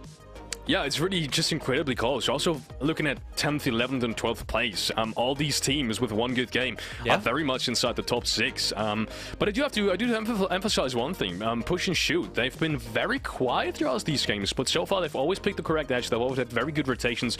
They're not getting into fights in the early stages of the game, and that means you've got more opportunity to actually get these points on the board, and they do. 28 points right now. That's 5 more than the one placement below them, which is 7th place. So if they keep this up, if they have one more good game, I could very much see them qualify here on this first day. Yeah, and that's what you can do in a best of 6, I should say, format, where you get that one win. When you get 17 points in the very first match, you're not guaranteed, because you can still get 0 points in all the rest of the games and you're not going to be in at all. But as you say, they've been able to kind of slowly make their way into the late game off of that first game win, been able to slow things down a bit now that they have such a big point buffer. But with them being on the cusp right now, I would be surprised if a team that has wins today don't qualify. We don't have any back-to-back winners just yet, but I mean, with the way that Twisted Minds are playing now, we might end up seeing it. And I'd be surprised if you can win a game in a best of 6 and still not make top 6. Yeah, definitely. I mean, Twisted Minds, if we do have to talk about one team that's that to watch right now, I honestly don't see them stopping either right now, the next 2 games. Look, the thing is, if you get into that flow, and if you have that confidence that we saw somehow start in Game 3, where they just literally push out, and then even Game 4, but they literally push out even out of the circle and make sure to read every situation correctly, know when they have the advantage, they do go for that push immediately, without hesitation, all being on one page. That's such a scary thing to see. And sure, it doesn't always work out, but when it does, when you get into that flow, and I think they're in that state of flow right now, it's almost unstoppable. You don't even need to be the best aimer or anything. The confidence alone is such a crucial factor. Exactly. Now we are headed on over to the second to last match, match 5 of 6.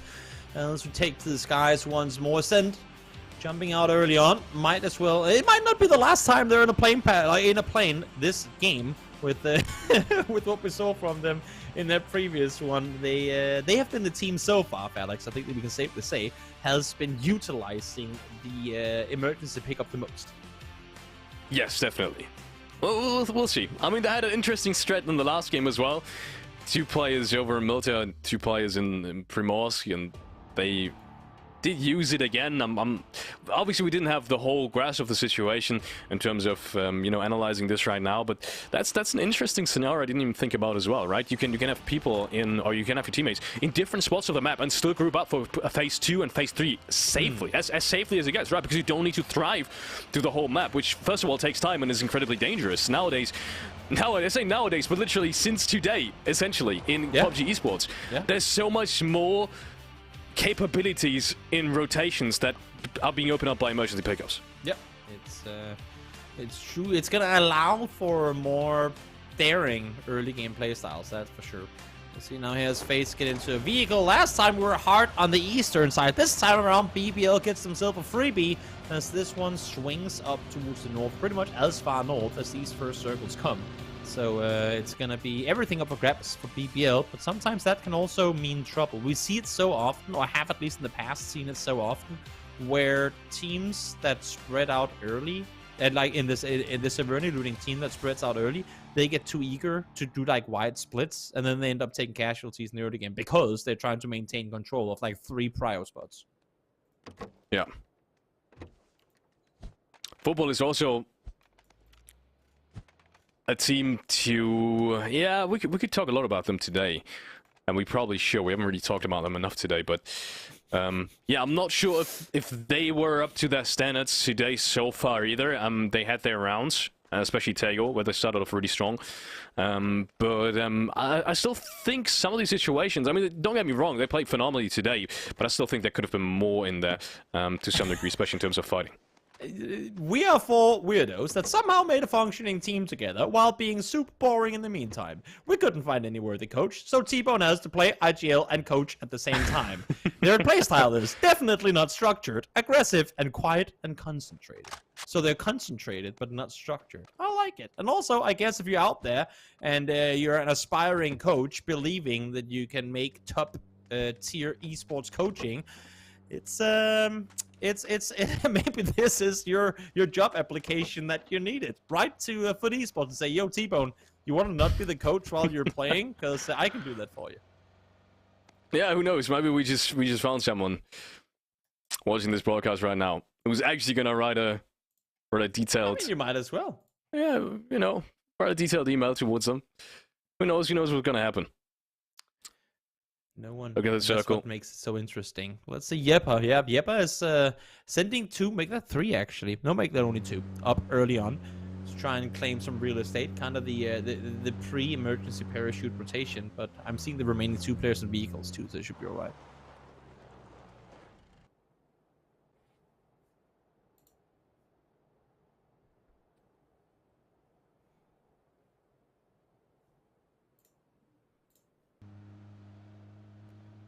Far northern circle. The most northern circle we've seen today. Especially on Erangel. And with that, first rotations through that cube bridge are coming already. Orclas. Glimpse of effectiveness is what we've seen today from them. Coming into the qualifier as well. Had a very exciting qualifier phase as well. Excuse me. As well. But they almost didn't make it, but they did in the end. Oh, they're speaking of... Okay, Honor actually somehow with 4 HP able to find the first one as Beamy goes down. That's pretty impressive. Gets the flush on him too. I did not see Honor survive when he was in that car with 4 HP.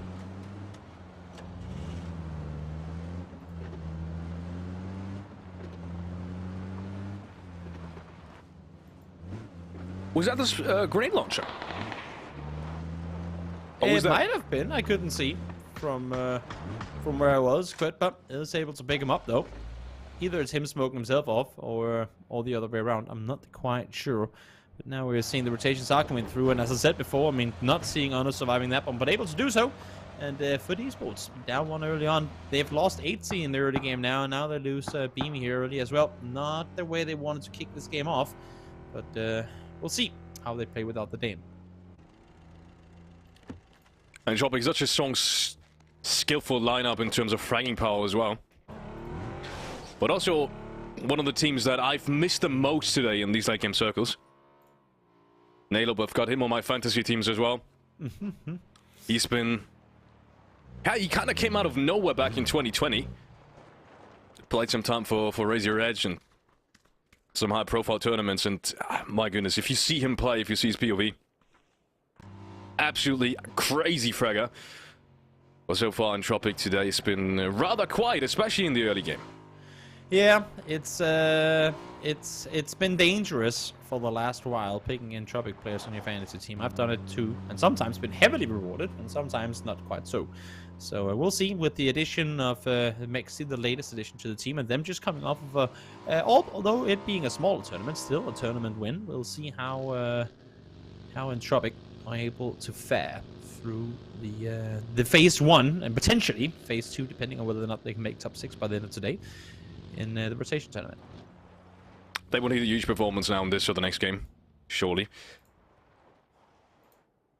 But the circle does work very well in their favor, at least for now. These positions up there, we've seen plenty of great wins coming out of the warehouse. And compound split towards the eastern side of Zaverni, which is where they are at right now.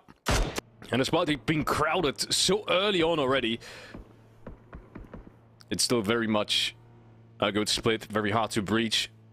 Good to keep under control. As we see the first teams rotating into Zaverni now from the outside as well. With 2 minutes and 35 seconds until that first circle closes. Yeah, it's that's what I was talking about before in BBL situation. Now they are in a 3-1 split, but that's what I was talking about before, how some teams that loot up towards the north, they just aren't ready for how hard, like, the teams that rotate in tend to collapse on some of these positions. So for BBL, smart they spread out the way they did, and now with Smash kind of going down to reposition and join his team down on the southern side. I like that they didn't overcommit early on, because too many times have we seen teams take casualties because of it. Yeah, definitely.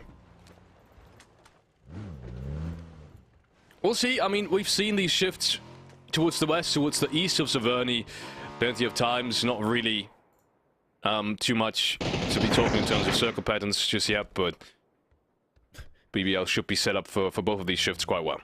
What is it with Exalt and Orclus now on all 3 maps having run into one another very early on in the game? They are very similar in playstyle, obviously, but the fact that they've practically been sitting on each other's shoulders the entire day today, I mean, it's pretty wild to me that it's been as consistent that they've been running into each other as it's been. And I think it's also a kind of a testament to the fact that one is currently sat in 15th and the other is sat in 11th, but only just a couple of points away from one another, that neither of them have gotten any kind of proper good games going at all. Yeah, I mean, these fights, no matter how well they turn out for your team, even if you sometimes have a full squad that you wipe, you still mess up your timings, and so far none of these teams have been able to get a full wipe or a clean wipe, as I should correct myself, a clean wipe on towards each other. They damage each other. Sometimes they don't even finish the fight. It's 1 or 2 knocks or 1 or 2 flashes on each of the sides, and then they just keep on playing that game, and that's just not going to work out unless you get the circus shifts in your favor, which sometimes they did today for Oculus, but not to the degree they need to in terms of qualifying. Exactly. Just get the fight over with, rip off the band-aid, and move on. This whole slow pacey thing doesn't really lead to anything successful. At least it usually doesn't. And for the sake of both Orclus and Exalt, that has been the case today, that things did not go the way they would want them to. Same thing could be said for Na'Vi, our current world champions, looking to try and see if they can turn the ship around with just 2 games left to play. Yeah, that would be one hell of a comeback, wouldn't it? Probably definitely the biggest comeback of the rotation so far. Our next circle shift is going to go towards the west, and Choppy's going to have a little bit of a problem. Let's see how deep they actually go on this one. Pod has got a pretty good position up towards the north. Also interested to see if they do put Levante further towards that shooting range western hillside. For now, let's take a look at Na'Vi. We were talking about them having troubles in rotations, having trouble of not losing their players in the early stages of the game, phase 1 and 2 especially, and so far they are 4 up, but they are going into very dangerous territory. They sure are perfectly speaking on over. I'm not sure if that was Lou shooting perfectix in the back of the head, or if it was actually a Na'Vi player that were able to hit him. And there's another thing we haven't seen so much in this tournament: flare guns.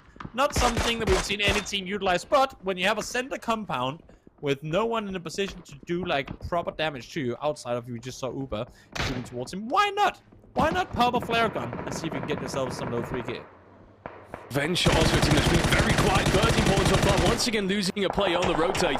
Vorix is being shot out. Second player as well. This is falling apart for them. Heaven being taken out with a headshot as well. They do find a safe spot for now. Ooh. And Levante taking out Tizza, but I don't think there's going to be a flash on this one. But how long is it going to stay that way? Because that position surely is nothing for the long run. Yeah, unless all the circles keep going there. And even then, you'd imagine that DA or whichever other team survives into that position late game would come out victorious. For Pains and for Tizza right now, they are going to sit there.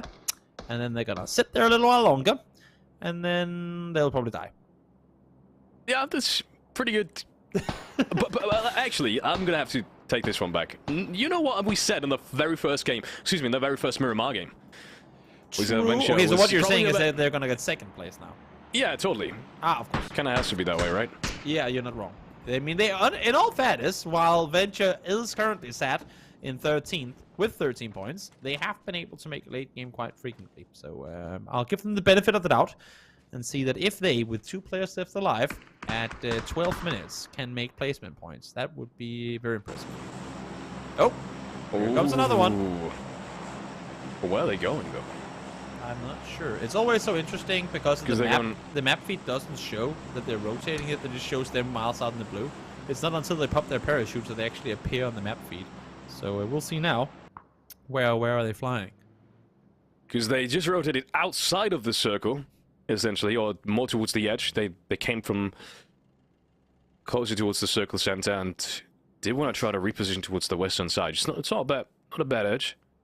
Ascent has to be careful of this one, especially. They've got a pretty big split, and Rexcool, especially, is very deep inside that forest. He might not hear them actually fall down. If he's not careful, he could get caught off guard quite easily.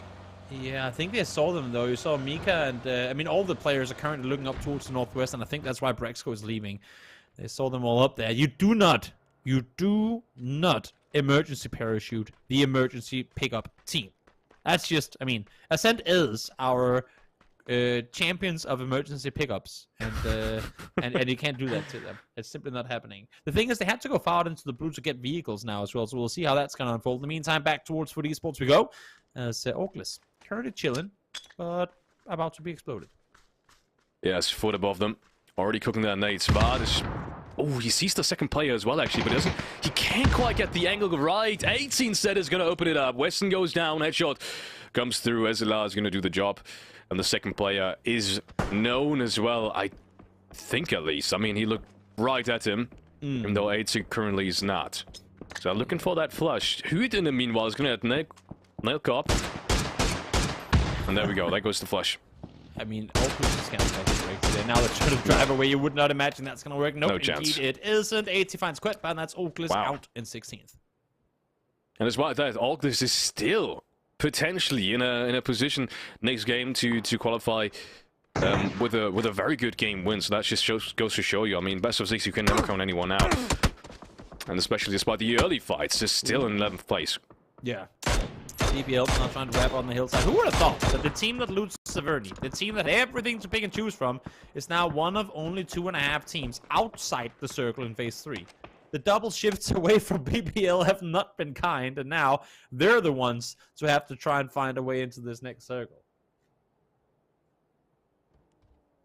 Yeah, Rassama's got a position halfway up the hill, but not one where all of them could rotate to and play it from there. The cars, they don't seem to work out too well for them either. Stand corrected. Smash got another one on the other side of the building. It must have been Rust on Mars, or, excuse me, Klibs. Unfortunately, halfway throughout that push, lost his life in this round. Twisted Mike, there we have them. The ones being the most effective today. 45 points so far in the 4 games that we've played. They've shown us that despite the first 2 not working out at all, they can come back no matter what, and they're once again in a very good position. Ones that really does suit them. Open field, lots of space, and all the utility they need. Yeah. See now the Exalt wrapping in around this area. They're looking for some sort of approach to the circle. Looking around, trying to kind of scout on the go. But now realize we have to stop here. We gotta make a few pit stops before we get all the way to the circle. And Twisted Minds, as you were saying before, now starting to flex out. They've heard all the commotion on the north side, and they like to play this kind of edge control play style where they don't hurry in. They allow teams to wrap in front of them, but then they'll just slowly take it to one team at a time. Not sure where Spyro got his frag from, but the only one in this lineup so far who's gotten a kill point. Must have been in an early rotation. Alia. Now there we have it. Na'Vi is finally starting things off. The mat goes down. We've been waiting for this moment for quite some time, and they've got an absolutely massive circle to top it off as well. It's not always an advantage being that deep inside the circle, but it is, at least for now. Phase 4, 50 seconds on the clock, and they've got that third kill. Yeah, Venture got second. Unfortunately, they got second to last, as they fall this time around. Nowhere really for them to try and go. In the meantime, we see PBL now in parachutes, trying to make their way out in, but fights are happening elsewhere. We'll have to keep our attention on that ascent, trying to deny Pot any sort of entry to the circle, but it seems like they've been able to wrap around and can now set up shop in front of them themselves. Yeah, Chris not having that M249 in hand, otherwise that probably would have been a kill, actually. But for now, he's going to have to make you the ace. But on the other side, let's take a look. It's going to be Exiled and potentially meeting their demise, because Twisted, they do not want to let anyone go inside the circle with the lives in hands. Yeah, and they will. Despite 2 trades, Exiled is going to be eliminated, and I don't see anyone making a move on towards them. Despite 2 being knocked down, they should all be revived, but 2 will already driving toward Perfectix. They've got time with the circuit. It is rather slow, so once again, I do think they'll get all 4 up, and that's the fighting that we see. It's just very clean right now. It is very clean indeed. Perfectix will fall, though. He was out in the blow. Phase 4 hurts just enough, but they could not get him inside the circle to safety, so he's going to go down in the meantime in Tropic, eyeing an opportunity to push further forward. Naleb has gone down early on in the match here.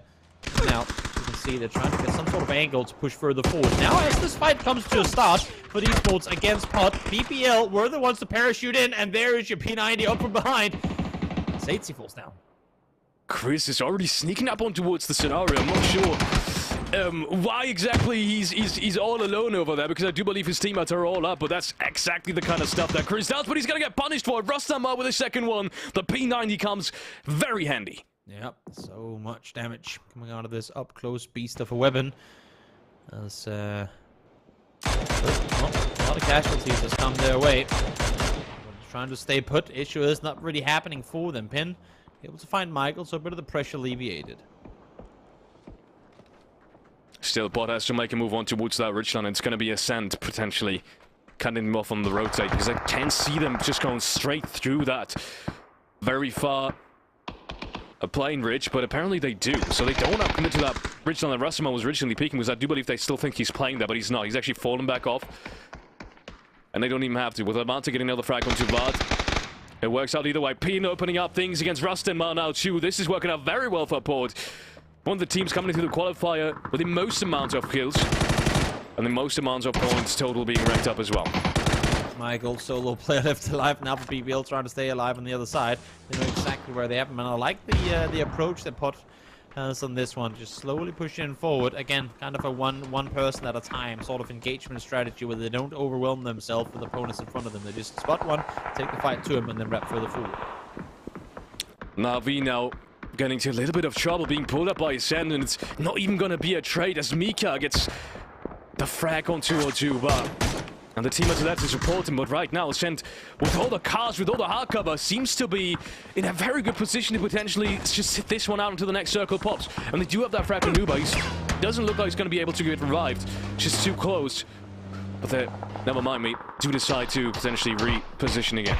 They need to move. There's simply too much happening up close. They need to take the fight to Na'Vi, and they need to take that fight now. Issue is it is not going their way at all. Na'Vi has broken up. Well, it's just a couple of from their feet. Mika is a solo player as well. This car's going to be on fire in a second. 24 HP as Mika's trying to stay put, trying to claim as many points as he can. He's able to find the first one, but now the rest of Na'Vi is pushing up. Mika on his own here, trying to stay alive for Ascent. How did he even survive that in the first? But he's one hit off, just immediately getting taken out. And there we go. All the frags going the way of Na'Vi. And we're talking about it. Na'Vi, they need these kinds of points, but they need them especially in a very high fashion. And right now they've lost 2 of their main players. That's going to make them hard, potentially fighting this one out, despite being circle center in the late game. And that's where they need to be. In the late game, with lots of frags, going out at this point with only, I want to say only 8 kills, 14 in total right now. It's just not going to be enough. No, it sure isn't. Well, let's see if somehow Millman can get Elliot back up alive. I doubt it's going to happen. In the meantime, back towards the northwest side. So here we go as Levante tries to peek, but Marco is there instantly ready to respond. Immediate headshot. There's going to be a smoke wall, which might give him the possibility to just crawl in and get the revive again. And no, we see it. He's already outside the blue. Blues are very fast on that northern side in comparison to the western. So they are working parallel to each other, but who's going to get that first frag? Well, side by side they run, but you have to imagine that they got to peek one another at some point soon. Push and shooter actually kind of playing up in this direction as well, realizing that the pressure is going to be coming in from that north side and wanting to deal with it before they have to look inward themselves. So if Pot doesn't take the fight to DA, they might just get shot from the side by push and shoot. Very close to each other now, the first anchor player for push.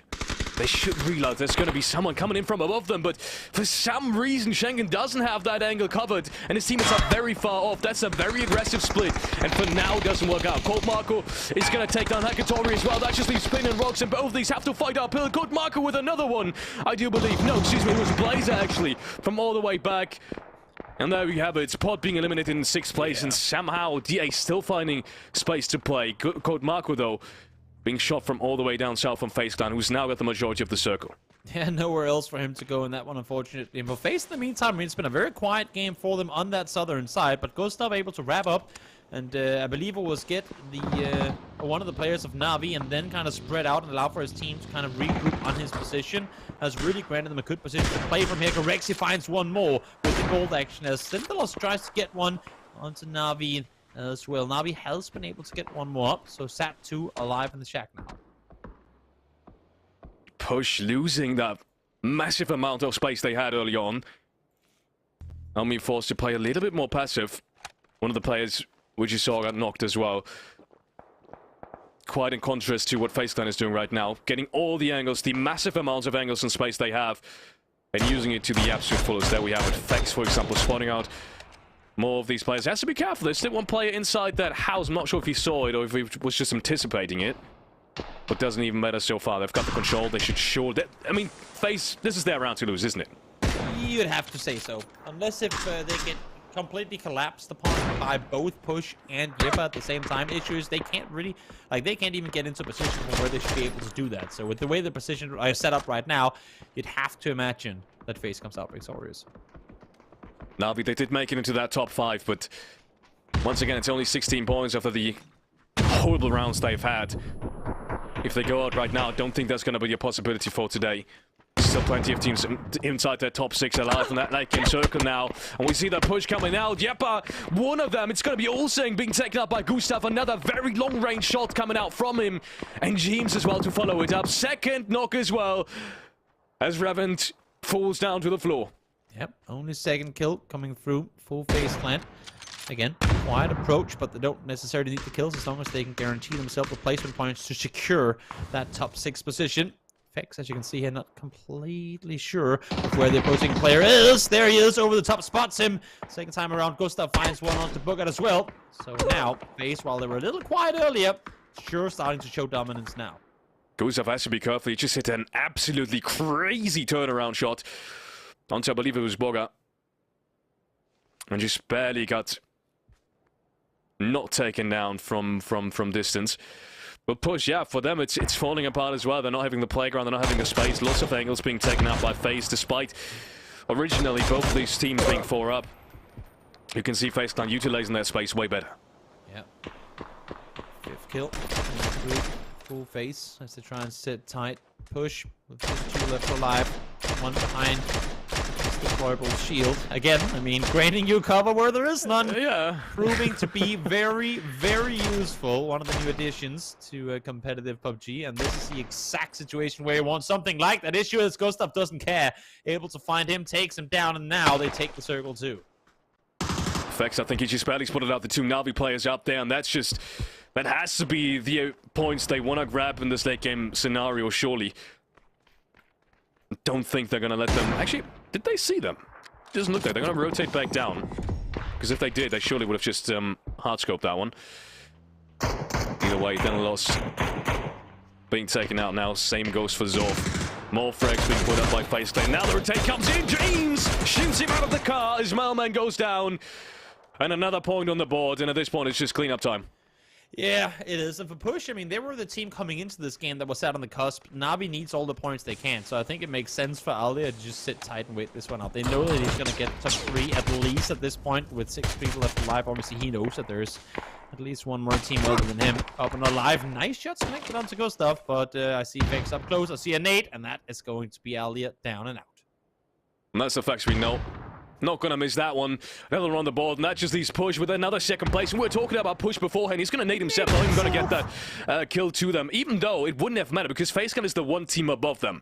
So Push, with that second place, it's going to get very interesting on the total leaderboard. We talked about Push before this game, being the only team from the qualifier inside that top 6. Another top 2 placement. I do believe that a couple of frags out towards their western side before this late game scenario as well might just put them very close in terms of qualifying for the grand finals. Yeah, huge for them too. I mean, they won the first game of the day, then not a whole lot happened, and now finally able to get late game again. But for FaZe as well, while they have been steadily accumulating points over the day, I like their slow approach to this one. Usually you see FaZe be at least the new kind of iteration of FaZe is a very aggressive FaZe that has been losing players in the early game. This time around, things went better for them. They spread out, they took control. They got their first kill, I believe, when there was like, I don't know, 15, 16 players left alive in the game. So they didn't really have to fight a lot early on, and therefore they decided not to either. So smart, patient playstyle for FaZe here that really paid off for them.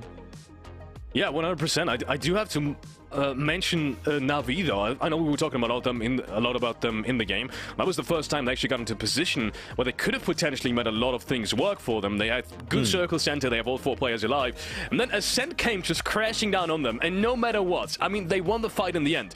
But no matter what happens, normally when Ascent crashes you, they're gonna get at least 1 or 2 frags, and that's what happened. I believe it was Uba being the first one to be taken down, despite him getting their first 2 entries. And that's gonna ruin your round. That's enough to ruin your round in the best of 6. If you're under pressure, even though you have a good position, these are the kind of things you can't do anything about. It was almost perfectly played from Na'Vi, and despite that, not the result they wanted.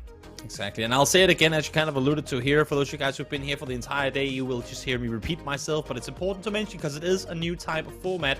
After this next game is over, top 6 will go directly through to the grand finals. After that is over and done, we will reset the leaderboards coming into tomorrow. Then we will have 6 teams from the qualifiers, the next 6 teams, so to speak, join the lobby, and they will then play another 6 to try and get qualifier spots for themselves too. So everything's on the line here today for these teams to try and rag up the qualifier spots, because no matter how good of a day you have, if you don't make top 6 today, those points, they don't matter tomorrow.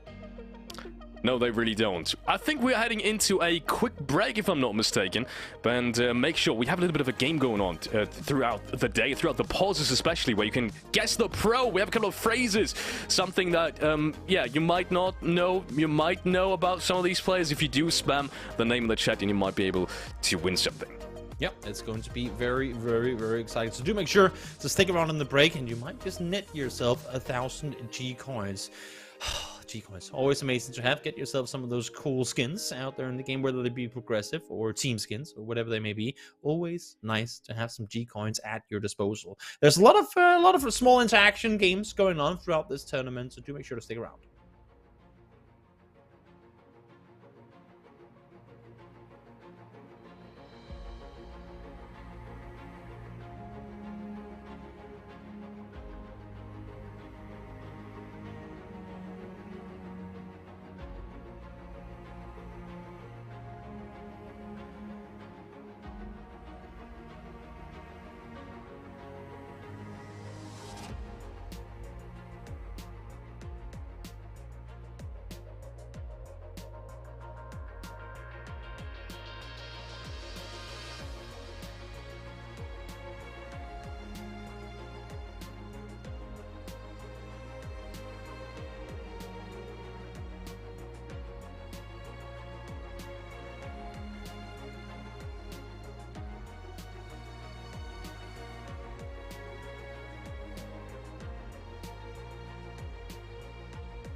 one more match left to play here before the top 6 teams will go straight through to the grand finals, and a new day will start tomorrow as phase 2 comes along. I'm Toby, joined by Felix, and Felix, we're in for a good one here. Na'Vi finally starting to rack up some points, as we'll see on the leaderboard in just a few seconds. Maybe, just maybe, this is the game they needed in order to turn things around, as they now find themselves in 11th. And there we have it. Yes, I mean, you were talking about Na'Vi throughout the whole day. And finally, when they get a position, a wild ascent appears, and they just get breached and somehow taken out of the flow they had until that point. But still, I mean, they racked up points, as you said, 18 points now in total. If you look at the cutoff point, it's just 32. It's still very much possible. It's still very much possible. Sure is. Very, very close as well. BBL currently set at 32. Pot Samulet just behind them by 2 points. And then another 2 down to Yeppa, and then 3 down to DA. So very, very close. To the extent where I feel like almost everyone can still qualify. If Exalt has an immense pop-off game now, there might just be a chance for them to make their way from 16th up to 7th. But of course, that's what happens when we play these best of 6 tournaments, or I should say stages within tournaments. It is very, very, very difficult to predict the victors until that final game is played out. Yeah, 100%. Even Ascent. I think Twisted Minds and FaceClan are kind of in the safe spot, because for them to drop out, for 5-6 teams would have to, overtake them depending on where they stand. But I think up to Ascent, anyone could still be taken out of a qualification spot. Push and shoot, it just needs 3 more teams. Chop them off, and they're so close to each other, 5-6 points. It's very much possible that all of these teams, or 3 or 4 of these teams below them, do it, and they get taken out early. So yeah, essentially, except for FaceClan and Twisted Minds, anyone's on the run. Yeah, exactly. It's going to be very, very close coming into this one. We do have a sponsor for this tournament, ProPats.gg. And not only are they the sponsor for this tournament, the German esports and attire manufacturer, they are also out here with a tournament for you to partake in. Hop over to their homepage, ProPats.gg, design your own mouse pad, and then Alex, alongside with the Lead Esports, once he joins us into the grand finals, we'll pick the design that we appreciate the most. I don't know, maybe Felix, you kind of alluded to you appreciating the more meme stuff more. Is that how they get plus points in your vote? Yes, definitely. Make some fun stuff on there, please. I'll make sure to pick you. No, but seriously, I mean, to all the designers out there, you can just go crazy. To all the memers out there, you can go crazy. We'll make sure to have a good mix in. Oh yeah, it's gonna be good no matter how you put it, and make sure to sign it, and you might just win one for yourself. That would be absolutely phenomenal to see. The more the merrier. We are here to watch all of them and see some of the most crisp designs that come through. And also, if you go onto the homepage and use the rotation, you yourself can get 10% off on a purchase. So maybe you design one, you don't win, but you still want it for yourself. You're getting yourself 10% off of that. 100%. And before we go into the next game, maybe some quick words.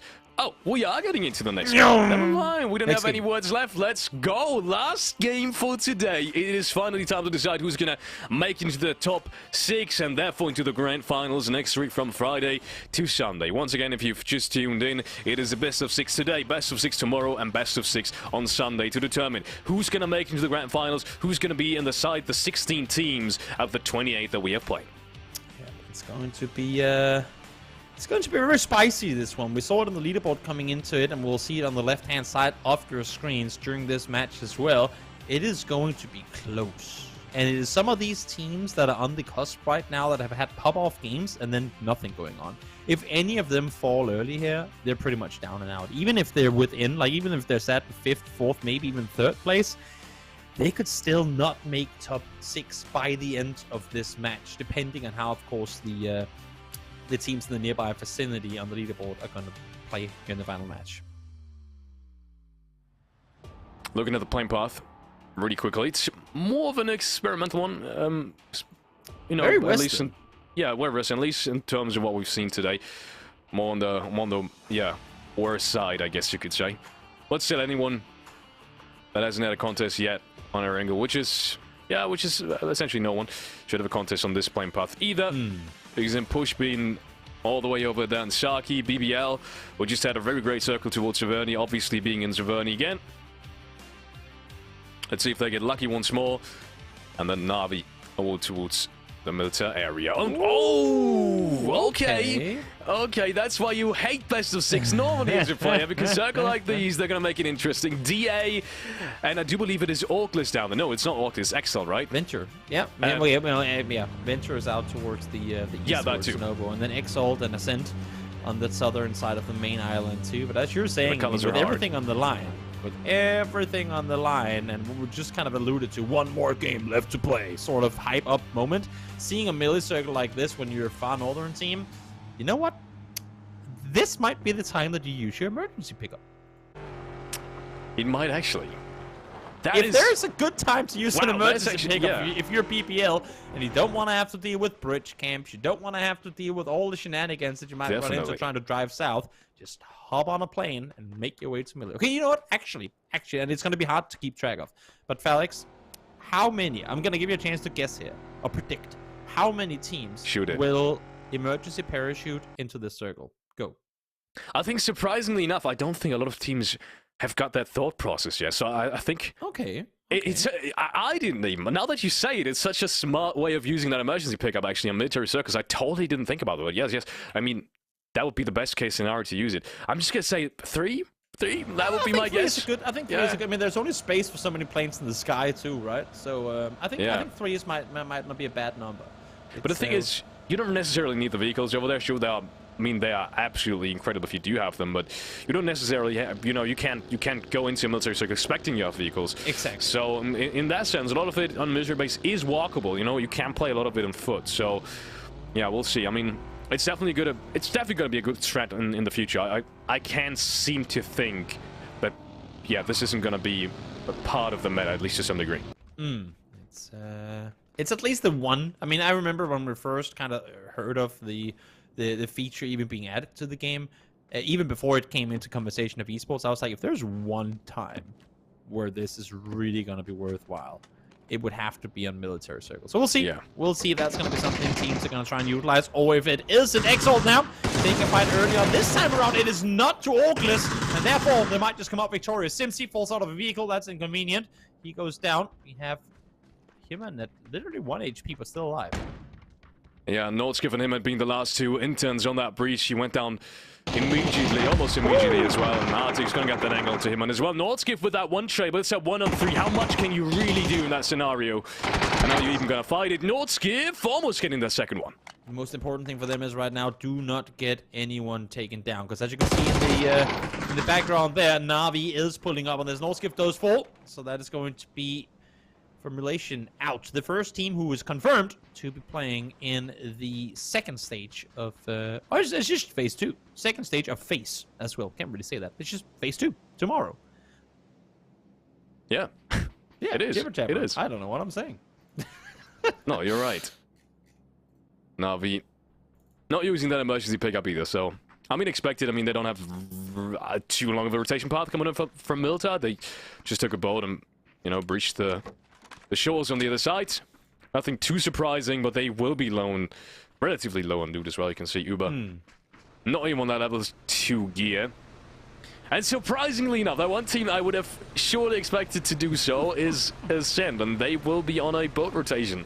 At least 2 of them. At least 2 of them. You never know. You know what they're going to do? They're going to take the boat. They're going to go all the way to the southwest corner. Then they're going to deploy a emergency pickup on the boat, and then they're going to fly into the circle. Look, the crazy thing is, you might actually be right. That's like I could totally, genuinely believe that is going to happen, and this is all scripted from your side, and you're in on this. I could totally believe that. It wouldn't even be too stupid. It would be kind of stupid, but it would also be kind of fun. But then you would waste one getting onto the military island, where if you actually get onto the military island and then use one, could be more beneficial than the other way around. I suppose. And they're not two. I mean, they're not laying around everywhere, are they? Yeah. No, true. We'll see. I am seeing all of Twisted Minds in one vehicle towards school and apps, which to me is a pretty clear indicator, since they're not moving at all on the map feed right now, that they're probably flying. So we'll see if that's the case or not. In the meantime, Vorix has been eyeing the boat of Jeems for quite a while now, but not finding any targets. Did Jeems spot him? That would be absolutely insane if it did. I don't think he has any clue that Vorix is out on the boat, but Gustav is probably about to find out. Yeah. Venture, they've they need these points. It's very obvious that Warwick is kind of doing his own thing here, essentially. Trying to get some of these Zolo frags because they really... Oh, they're going to breach his car first. First one, no! He's not even going to be able to get the first one. That is demoralizing for Vorix. That is... Oh my goodness, that must be demoralizing for him. Yeah. And obviously FaZe going to get that frag. That is not the way you want that one to go down. But then again, when you're up against the bridge campers of bridge campers in FaZe, they do get home field advantage when fighting on bridges, and therefore Corexi comes out victorious in that fight. Where am I seeing Twisted Minds? Twisted Minds are currently parachuting in on the island. That is what I like to see. Here they come, full speed forward. That was the first. We said there was going to be 3. I am seeing all of Yep in one vehicle as well on the map. For those of you guys watching the map feed that are confused by having an entire team on top of each other, not moving at all despite being in a vehicle, that is because they're currently parachuting. It's just a map that is not really updated on it yet. So Operation Market Garden commences once more as we have everyone now parachuting in to the islands here. Yeah, that's the next one. Spiral making his way down. Getting that big breath of fresh air, but, well, he's not going to find any gold down there. Or life for that sake. Quite the opposite. Roran is going to shoot him straight off the floor. And, yeah, that's the kind of thing you don't want to see. Exactly. The flat cannons have been set up, and now I think, yeah, but they're parachuting in as well, but I'm not sure where they're going. They're going down towards Ascent. Here they come. 4 people in the air, turning around now as they realize that Chris has the compound on full lockdown. Where are they opting to go? They might just have to commit to the base itself. But again, I mean, think of how many things that could go wrong in a vehicle rotation from Georgia Pole down to here. The potential of them being bridge camped and everything. Even if they lose 1 player, I'd still say worth. Yeah. Yeah, kind of. I kind of agree. Yeah, and I have to think about it, but yeah. In this specific scenario, maybe. Either way, FaZe Clan, one of the only teams that did make it across with vehicles. And they are going to be very happy about that. I always used to be a saying, vehicles and military islands are worth more than gold. If you do utilize them correctly, it is one of the most strongest pieces of equipment you can have in any situation in the game.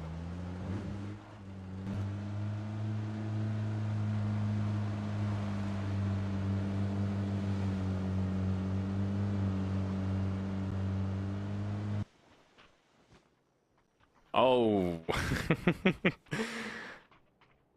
Let's see.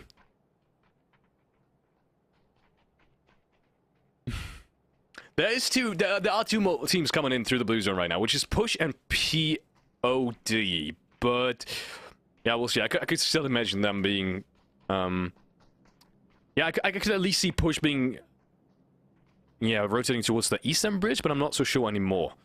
And then we have Entropic as well, with Maxi and Nailop being up on Potato Hill. But yeah, we'll see. I actually, now that I think of it, I don't think it's going to stay on that 3 mark. I think POD at least is going to take it as well. Yeah.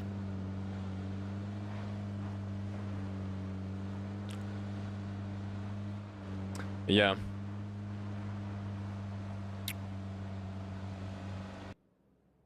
Oof, that's a very clear shift. Yeah. So now it's gonna be even more, yeah, even more influential that they get that emergency kit, unless they just haven't found one. But I can't believe, yeah, I just don't think Push would go for that kind of late timing if they wouldn't have that emergency kit. I just don't.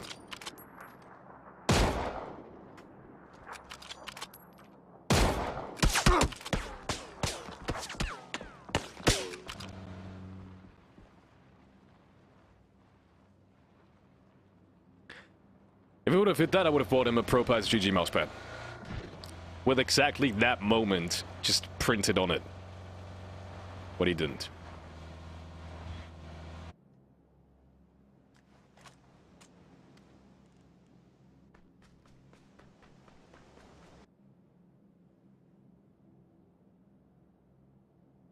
Esports, another team, was yet to make their... I would say yet to kind of confirm their top spot here. Oh. Next team flying in, and it's once again being shot out of the sky. It's going to be Lucarux. Oh, being taken out by Fex. Are they going to push him this? Surely they are, right? 2 frags already. They just landed, and now comes Ventura as well. So that's 4. Make that 5 teams now. Oh, the frag towards the same building. They just landed, and they just came in behind them. This is absolutely crazy scenes now. Yeah, actually, Venture almost made it down more safely than Entropic, despite there being 2 teams now inside the military base. And they obviously they aimed for the warehouses there.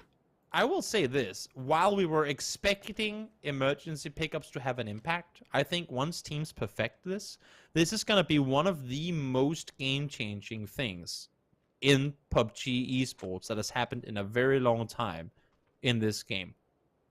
I wholeheartedly agree. It is completely going to change, for starters, how teams are going to play. Holy moly, nice shots, Nailor. It's going to change how teams are going to play, and it's going to change how teams are going to have to be ready for pull-ups to happen at literally any moment. Because you don't hear those people before they land on top of you. It's, of course, I mean, there's a plane and whatnot, but when there's like 6 people using emergency parachute at the same time, you don't exactly know what's happening around you. So I think we might be in for one of the biggest meta changes we've seen in a very long time in PUBG. Yeah, it's going to change the whole meta, especially on these kinds of circles, right? With bridges being camped, with teams looking for easy ways for points. That's just not going to happen as much anymore. And that together with the blue zone grenades, which I think will have the second biggest impact on the new meta. I think it's going to be the utility on Taego that you want to have. Definitely. We saw how crucial it was already today. Lots of fights being, decided by it. I think these 2 equipments will definitely change the meta, yeah. Sure will. So BBL flying in there as well. Ooh, nice shots from Western. Body shot connected onto Perfectix. Not a whole lot more landing. Those 2 should be alright. The Fools try to wrap on over. Got taken down instantly, though. So, not really the welcome he was hoping for. Okay, Western is just spotting people instantly. Finds Ruin there as well. Bold action working out super well for him. They get the first confirmed. Now they get the second one as well. Orkless. Not looking to go down without a fight. And they get the circle on top of it. Yeah, so I mean, that's a gift as far as gifts come. That's Santa Claus in PUBG, as far as I'm concerned. Na'Vi, we've been focused on Na'Vi for the last couple of games. They've still got a very good entry because no one's playing on top of them for now. But you can see Exile potentially rotating in there. Foot still in a very interesting split. You can see 3 of the players once again using an emergency kit to cross that bridge because they're just not sure. Even though one of the players is already across in a safe compound. I think we're at 8 now. Oh no. Oh no, this is the issue. How long do you dare to commit Beamy? Already tagged up there just on the edge of blue as well as they start flying on forward. I'm seeing all of Push and Milta still. I'm not sure if they're looting to try and see if they can find a kit or because they're sat there on the cusp of qualification. Maybe they just don't dare moving early. We'll have to wait and see. No, they're on cast now, so they're going to drive over. But it's phase 3. 2 minutes away from phase 4. It's going to start hurting quite a bit, and they're still only now leaving Milta. Yeah, I could even see some of them dying to the blue zone if they're not careful. Yeah. Well, it depends on how they're points, I suppose. I mean, the way they're rotating right now, that's not going to be a problem. But they did take that time so far on the reasons. If they stop nothing, or once again, if they rotate into pod, yeah, as you said, it's definitely going to be a problem. Pain's taking out Naylup though. Inside that military base, both these teams flew in. Only one can survive with that shift. And as of right now, it looks like it's going to be Team Venture with a little bit more advantage in their positioning right now. Yeah, we'll see. Gustav falls. Everyone trying to make their way out and away from the military base as this circle shifted west. Gustav was the person kind of not flanking, but trying to find some sort of an exit route on the south side. But now Corexi goes down as well in face. In trouble. And here's the airborne pull-up. Full on... full sprint forward, I should say, as BBL has crashed into the compound. But 1 down, 2 down. There's Michael's Molotov as well.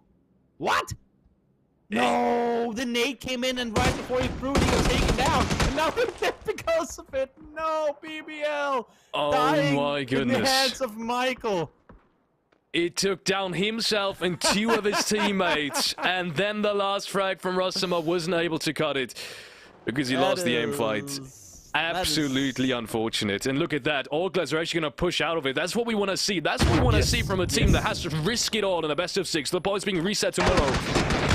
That's exactly the aggression they Maybe wanted to see what a peek from Lou coming out, trades out the situation. Order being in the meanwhile taken out by Perfectix as well. And suddenly this situation, it looks anything else than done and dusted. I mean, Oculus, they only send 2, expecting this one to be as free as they come. But Twisted Minds, well, if you want to take out Twisted Minds, you have to commit the full team. If not, then they're gonna punish you. And that's exactly what you saw happen right there. Circle centering up towards the mountains once more. And it will keep Twisted Minds in, so they should be alright for now. In the meantime, up towards the north, Exalt holding up on PUBG Esports. BPL, I think, are still just exactly in. But for a team like PUT, now seeing BPL eliminated, they're the ones right behind him. They have got to be happy with that. Yeah, we can see Na'Vi now thinking about making a move up towards that hill. DA is pretty much the only ones. Talked about that before. They've got a lot of space. Pretty much the only ones that could potentially, harass them walking up that hill. But the sightlines right now are pretty good. While we see Ascent taking down the last 2 players of PUT. So that whole rotation throughout that game just got shut down in a moment. Not going to be happening for them. In the meanwhile, Push, who did the exact same, found themselves spotting towards that southern side. We talked about them. They're in 4th place right now, 37 points. 2 of the teams already just on the cutoff, being eliminated. It looks very good for them. Sure does. Weston doing so much damage. Fortunately for him, he will fall down, and Tropic will fall as well. So yet another team confirmed to not be through off of phase 1. They will come back and play tomorrow with the leaderboards completely reset. Essentially a repeat of today's games. We'll see if they can happen with that. Good Molotov coming in. Hal going to push that ridge line. Oculus, despite these incredible shifts, not being able to hold their own. That push on towards Twisted Minds just cut off their fingers, unfortunately for them. It was their chance to shine, and unfortunately the sunshine wasn't bright enough. Well, I mean, with BPL out, right now there's a spot up for grabs to get yourself 32 points, and at least for now, you're gonna be in Perfectix, though. Not gonna allow that to happen for Hal. Not instantly hip fire from Laza. Will be able to take him down. There's still one more player on the side of Twisted Minds to have to be dealt with.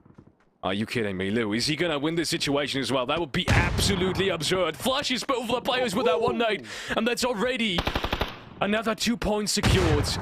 And I mean, he doesn't need it, but at this point, it's just about making a statement that they are back. They were so desperate after the first 2 games of getting any points on the board, and right now it looks like they could be. I mean, it would be a reach of having them in the first place for today, but it's very much in the realm of possibility still. Oh yeah. We'll see. Oh, there he falls. Lou down and out. Second place is where I believe we might see Twisted Minds end today. Exalt eliminated immediately after, as they won't make their way on in either. And now Na'Vi and PUBG Esports taking the fight to the west side of this, or northwest side, I should say, of the map here. Still a few teams that can qualify, as we're only now getting into placement points. Yep, and DA, the next one's in queue. And Yep is only 2 points away. What you mean now? Na'Vi finally made that push up. The ridgeline is going to clean him up as well. And I talked about that. Na'Vi, they're in a pretty good spot. If they do push up that ridgeline, and they did. They waited for the timing. They won the fight, and that's exactly what I wanted to see from them. Na'Vi still having 4 players up. Still got all of the frags up towards the north side in terms of points that were able to be taken, which is 3 essentially. So with 32 points, what's the cutoff right now? It's around the 32 points mark. Yep, so that means if they get second with a couple of more frags, that should already be enough. I mean, talking about Yep and DA going out anytime soon, but yeah. Yepa is the team that have to make a move here. DA are currently sat inside the circle with one more team eliminated. I mean, they're looking very, very good, but Yepa essentially just need to outlive one more team. Again, the tiebreaker is placement points now over kills, and I believe that they are lower on kills on the side of Yepa. So we'll have to see, wait and see exactly how things are going to pan out. But right now, as it stands, they need at least one more point to get through. We'll see if it's going to be enough, depending on how they make this very, very, very needed rotation. Yep. Full contact against Push on that quick cross, but no one's really been hurt. Good cross so far, but the question still remains where they're going to go from here. They've got that little bit of a ridgeline towards the western side of the house, right behind them, but that's still not inside the circle, and DA has got their sights on them surely as well. So that means either push, or, yeah, run into the open and die. And I mean, you can already see on the minimap what's it going to be. I mean, we talked about Na'Vi as well. Coming into the previous game, they were sat in 16th with 5 points. Now, I mean, last game, they're making a name for themselves. Once again, as we were expecting every tournament we see them playing. Now, once again, they're out here. Not really any big surprise in terms of how they're performing. Got a lot of shots up towards the western side, making sure that positions are known. They fell back a little bit on towards the compound on the other side of the street. That's not what they had earlier, if I'm not mistaken. But either way, they got it now. Lots of space for them, as we said. Couple of quick shots.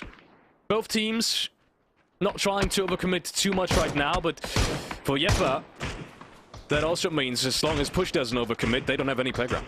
Mm-hmm. Sure does.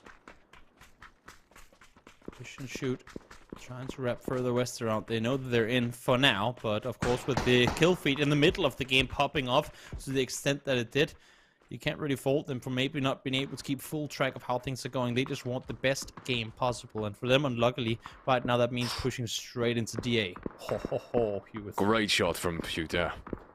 Liren is gonna follow up on that as well. But now comes the real test for Push. If they do get a couple of points, that's surely gonna be the qualification, if it isn't already. But it's gonna be Ascent. That's one hell of a pill to swallow. It's one hell of a fight to make. Brexco. A little bit further back, clear cut potentially on that first confrontation, but no, they are playing the ridgelines for now. Both teams throwing the nades in. Not hitting so far. That's a great run from Kilyakai. Somehow doesn't do enough damage. The angle kind of playing a joke on us, but the second one's gonna hit, and that's the entry. I can't believe that both Jeppe and Pot fell 1 point short of top 6. Both dying at 31 points. That is so... I don't want to say unlucky, but just so disheartening for these two teams. Again, I mean, neither of them had the best of days, but they're falling just 1 point short. That is just not the way you want to go down. Absolutely not. Very interesting. Ascent, for some reason, not deciding to take that fight despite the entry, even though they knew that's probably the only team on their edge. If they clear them, they've got a whole lot of room to play, but they're still not going to go for it. They're deciding to prioritize the circle, which is something that just speaks volumes about how they IGL and how they play. It's very situational. Yep, sure is. Correct. Trying to wrap into this circle as well. Again, I mean, FaZe are as kind of confirmed into the grand finals as can be, currently set in first place here. Should be alright. Correxia out of the vehicle, trying to take the fight to push and shoot, wanting to make it a lot of them to guarantee those spots, but we'll see. Him going down now, it's pretty much guaranteed that that both, I mean, at least that all top 3 teams currently alive are going to be in. It's a matter of can DA and can Na'Vi somehow rack up enough points to make top 6 as well. Yeah, you can see Ascent already being pushed up far towards the north. That might be the only big problem that Na'Vi has in this round, because otherwise the circle is perfect. They've got all 4 men up, but they did allow Ascent to, you know, use a lot of space now on that western side, and that might be the big problem I see themselves having if they want to leave that compound, if they want to, you know, grab the space they had earlier. But for now, they're going to focus on grabbing the last flags on towards the southern side. So right now, Push, Ascent, FaZe and Twisted Minds are all qualified through to the grand finals. Because regardless of where DA and Na'Vi places, we can only take out 2 teams here. So it's really just Na'Vi and DA now. It's Na'Vi and DA. It's their chance to make their way in. They gotta beat out BBL. They gotta beat out PUBG Esports in order to qualify for the grand finals here in this game. Na'Vi needing a lot of points coming their way. DA that much closer. James falls, just 4 teams now left alive. And Na'Vi's still one of them. 27 points at the moment. It's yeah, any Na'Vi fans right now, it's a nail biter. 100%. Ascent is qualified. Push is qualified with this one. DA is and tied it's just set with BBL. DA and Na'Vi. Let's see, the position they usually wanted to, the position they thought they had now. Okay, I'll take that back. It was the good position. It was a good decision to push away from that fight. I'll take it all back. It all works out now. But I still would have loved to see Ascent take that fight earlier. Well, with that circle, they can't really blame themselves. No, sure can't. We'll see how this one is going to pan on out.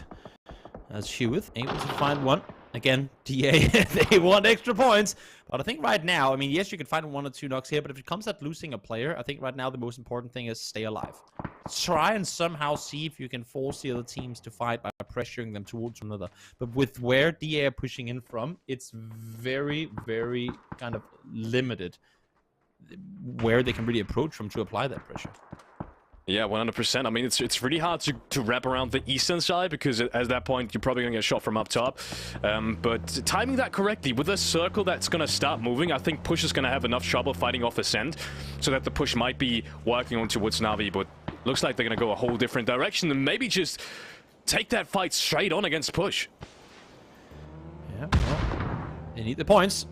And if no one's going to grant them to you, or no one's going to give them to you, might as well go and try and see if you can claim them yourself. I like this aggression, though. Issue is, they have to be aware of Na'Vi's presence on the hills right behind them. What works than for the two teams that are trying to qualify to take out each other? Melman finds Lyron. They now need to fall back, because that was the eye in the back. That was the safety net for DA to even take this fight up the hill.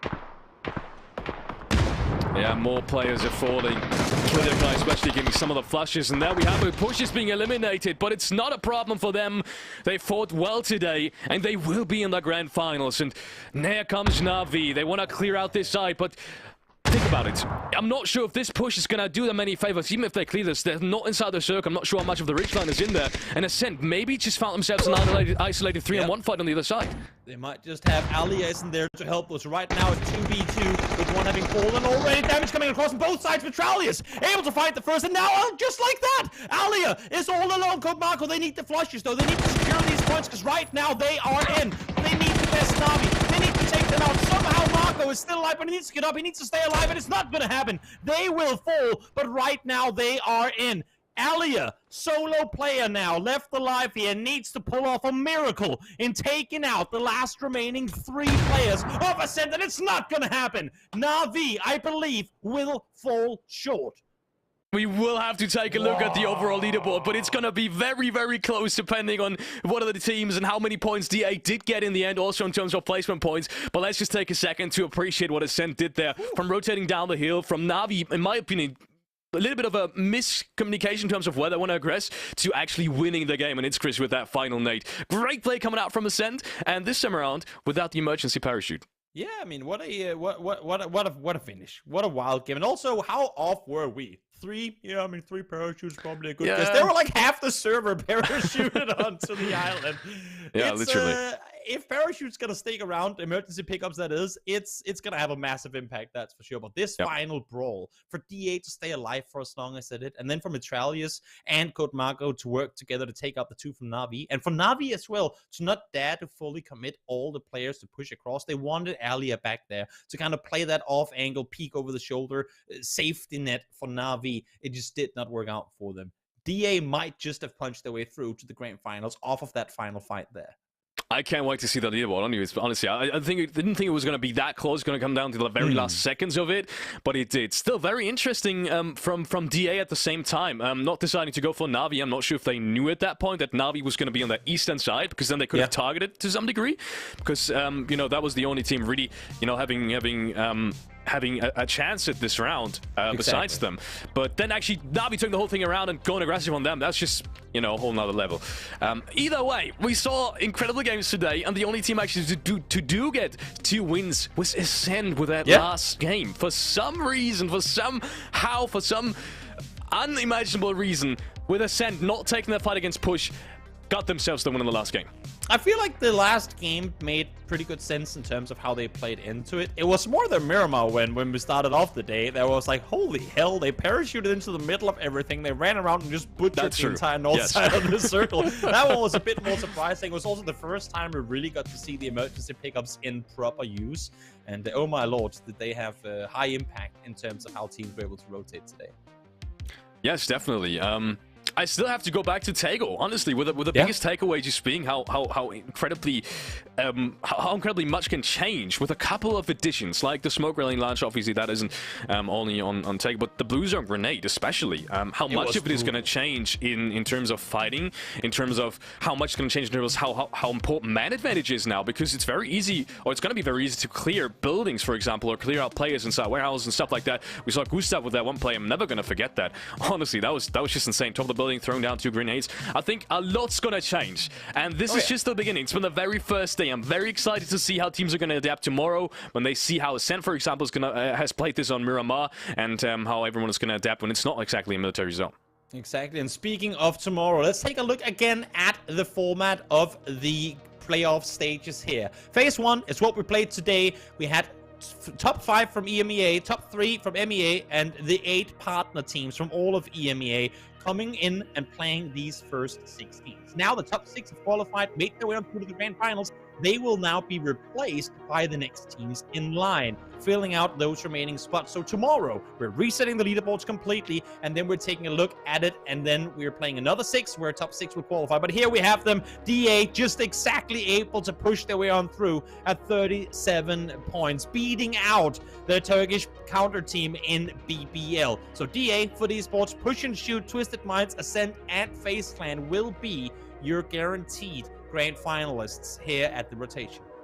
Unbelievable. We've got 5 of the EMEA partner teams in there, which is yeah, I wouldn't say it's completely unsurprising, but it is a vast amount. And then in there, Push and Shoot obviously coming in through the qualifiers. Incredible what they did today. They showed a lot of consistency in these games, especially Boga did a lot of great individual plays, and obviously Soft as well. I think both of these players really stood out to me today. They had a lot of very essential fights that kind of decided on how many points they're going to get. Very crucial fights mid-game. And yeah, deservingly so. 4th place, 41 points. Very, very, very impressive. So congratulations to your grand finalists. But of course, the journey ain't done yet. Next week, we will have set grand finals where all these 16 teams, of whom we only know 6 as of now, but all these 16 teams will be playing for not only the prize pool, but of course also a ton of PGC points. It's PUBG Esports. It's going to be very, very, very difficult, especially with some of the teams that we've already seen qualify through now. I thought maybe there were going to be some of the teams that would, I don't want to say play it more loose, but maybe experiment a bit more with certain things. But it was very easy to tell, even for the invited teams here, Alex, that they just wanted to make their way through the grand final as fast as possible. And talking about something else in terms of fastest possible, make sure not to forget to pick your Twilight team for tomorrow, because that's going to be important. Yes. Likewise for me, I do think I had a pretty good day, actually. I think I had Beam me in there, and it's Chris. Yeah, I'm going to be excited. You even had one player that didn't even make any points. If I'm below you... I changed them. Oh, you changed them. Okay. Yep, I was going to say, if I'm still below you, then despite that, I might just... Yeah, I don't know what I'm going to do. Anyways, make sure to pick your Twilight teams. Exactly. I made the mistake that I don't want any of you guys to do. Make sure to only pick players that are playing on the day. And for now, I mean, I did manage to change my team in time, but if you didn't, then sucks for you. If you did, then make sure to do it again coming into tomorrow games. You can do it in the morning, you can do it in the afternoon. As long as you do it before game 1 of the day starts, you should be all right. And a lot of my players just qualified through to the grand final, so I need to go change that as well. Yes, and at that point, once again, thank you to Twilight as a whole for supporting not only this tournament, but supporting the organization. And obviously, this Twilight Fantasy thing it's just incredible. It's such a huge advantage. It adds so much to the viewer experience. So thank you again to Twilight. Yeah, it is. It's a great fun. And if you're not doing it already, you're missing out. So join in. It is a lot of fun, and it creates some banter, you know, even more on the line as a viewer in these sort of tournaments. But tomorrow is going to be same place, same time. We're going to see more Taego. We're going to see more Blue Zone nades. We're gonna, I can only imagine, Alex, we're going to see more emergency pickups as well. Yeah, I think so. I think teams that haven't used one today are gonna look back at this game and back at all these games actually. Not only Taego, not only the Miramar win from Ascent, and they're gonna think, oh, we're gonna have to incorporate that into our game surely. Exactly, and now we talked a lot about emergency parachutes, but something else that I feel like, if not to the same extent, stood out but close to it: the deployable shields. We saw them used in open field endings where usually you go, this person is dead. I mean, he has no cover at all. He just has like one car for cover. But all of a sudden, you can create that L shape with an extra shield, with an extra barrier set up to really net you some extra angles. Or it can be a tree where you have only that one tree for cover. All of a sudden, you can cover your back as well with the deployable shield. I loved seeing it, and I loved seeing how fast it became very viable in this tournament. But for today, Felix, that is going to be it for you and I. That's going to be it for the 6 teams that qualified through, because they are in the grand finals. But for everyone else, they will be playing tomorrow. Same place, same time. So thank you everyone so much for tuning in. We will see you for more PUBG action here tomorrow.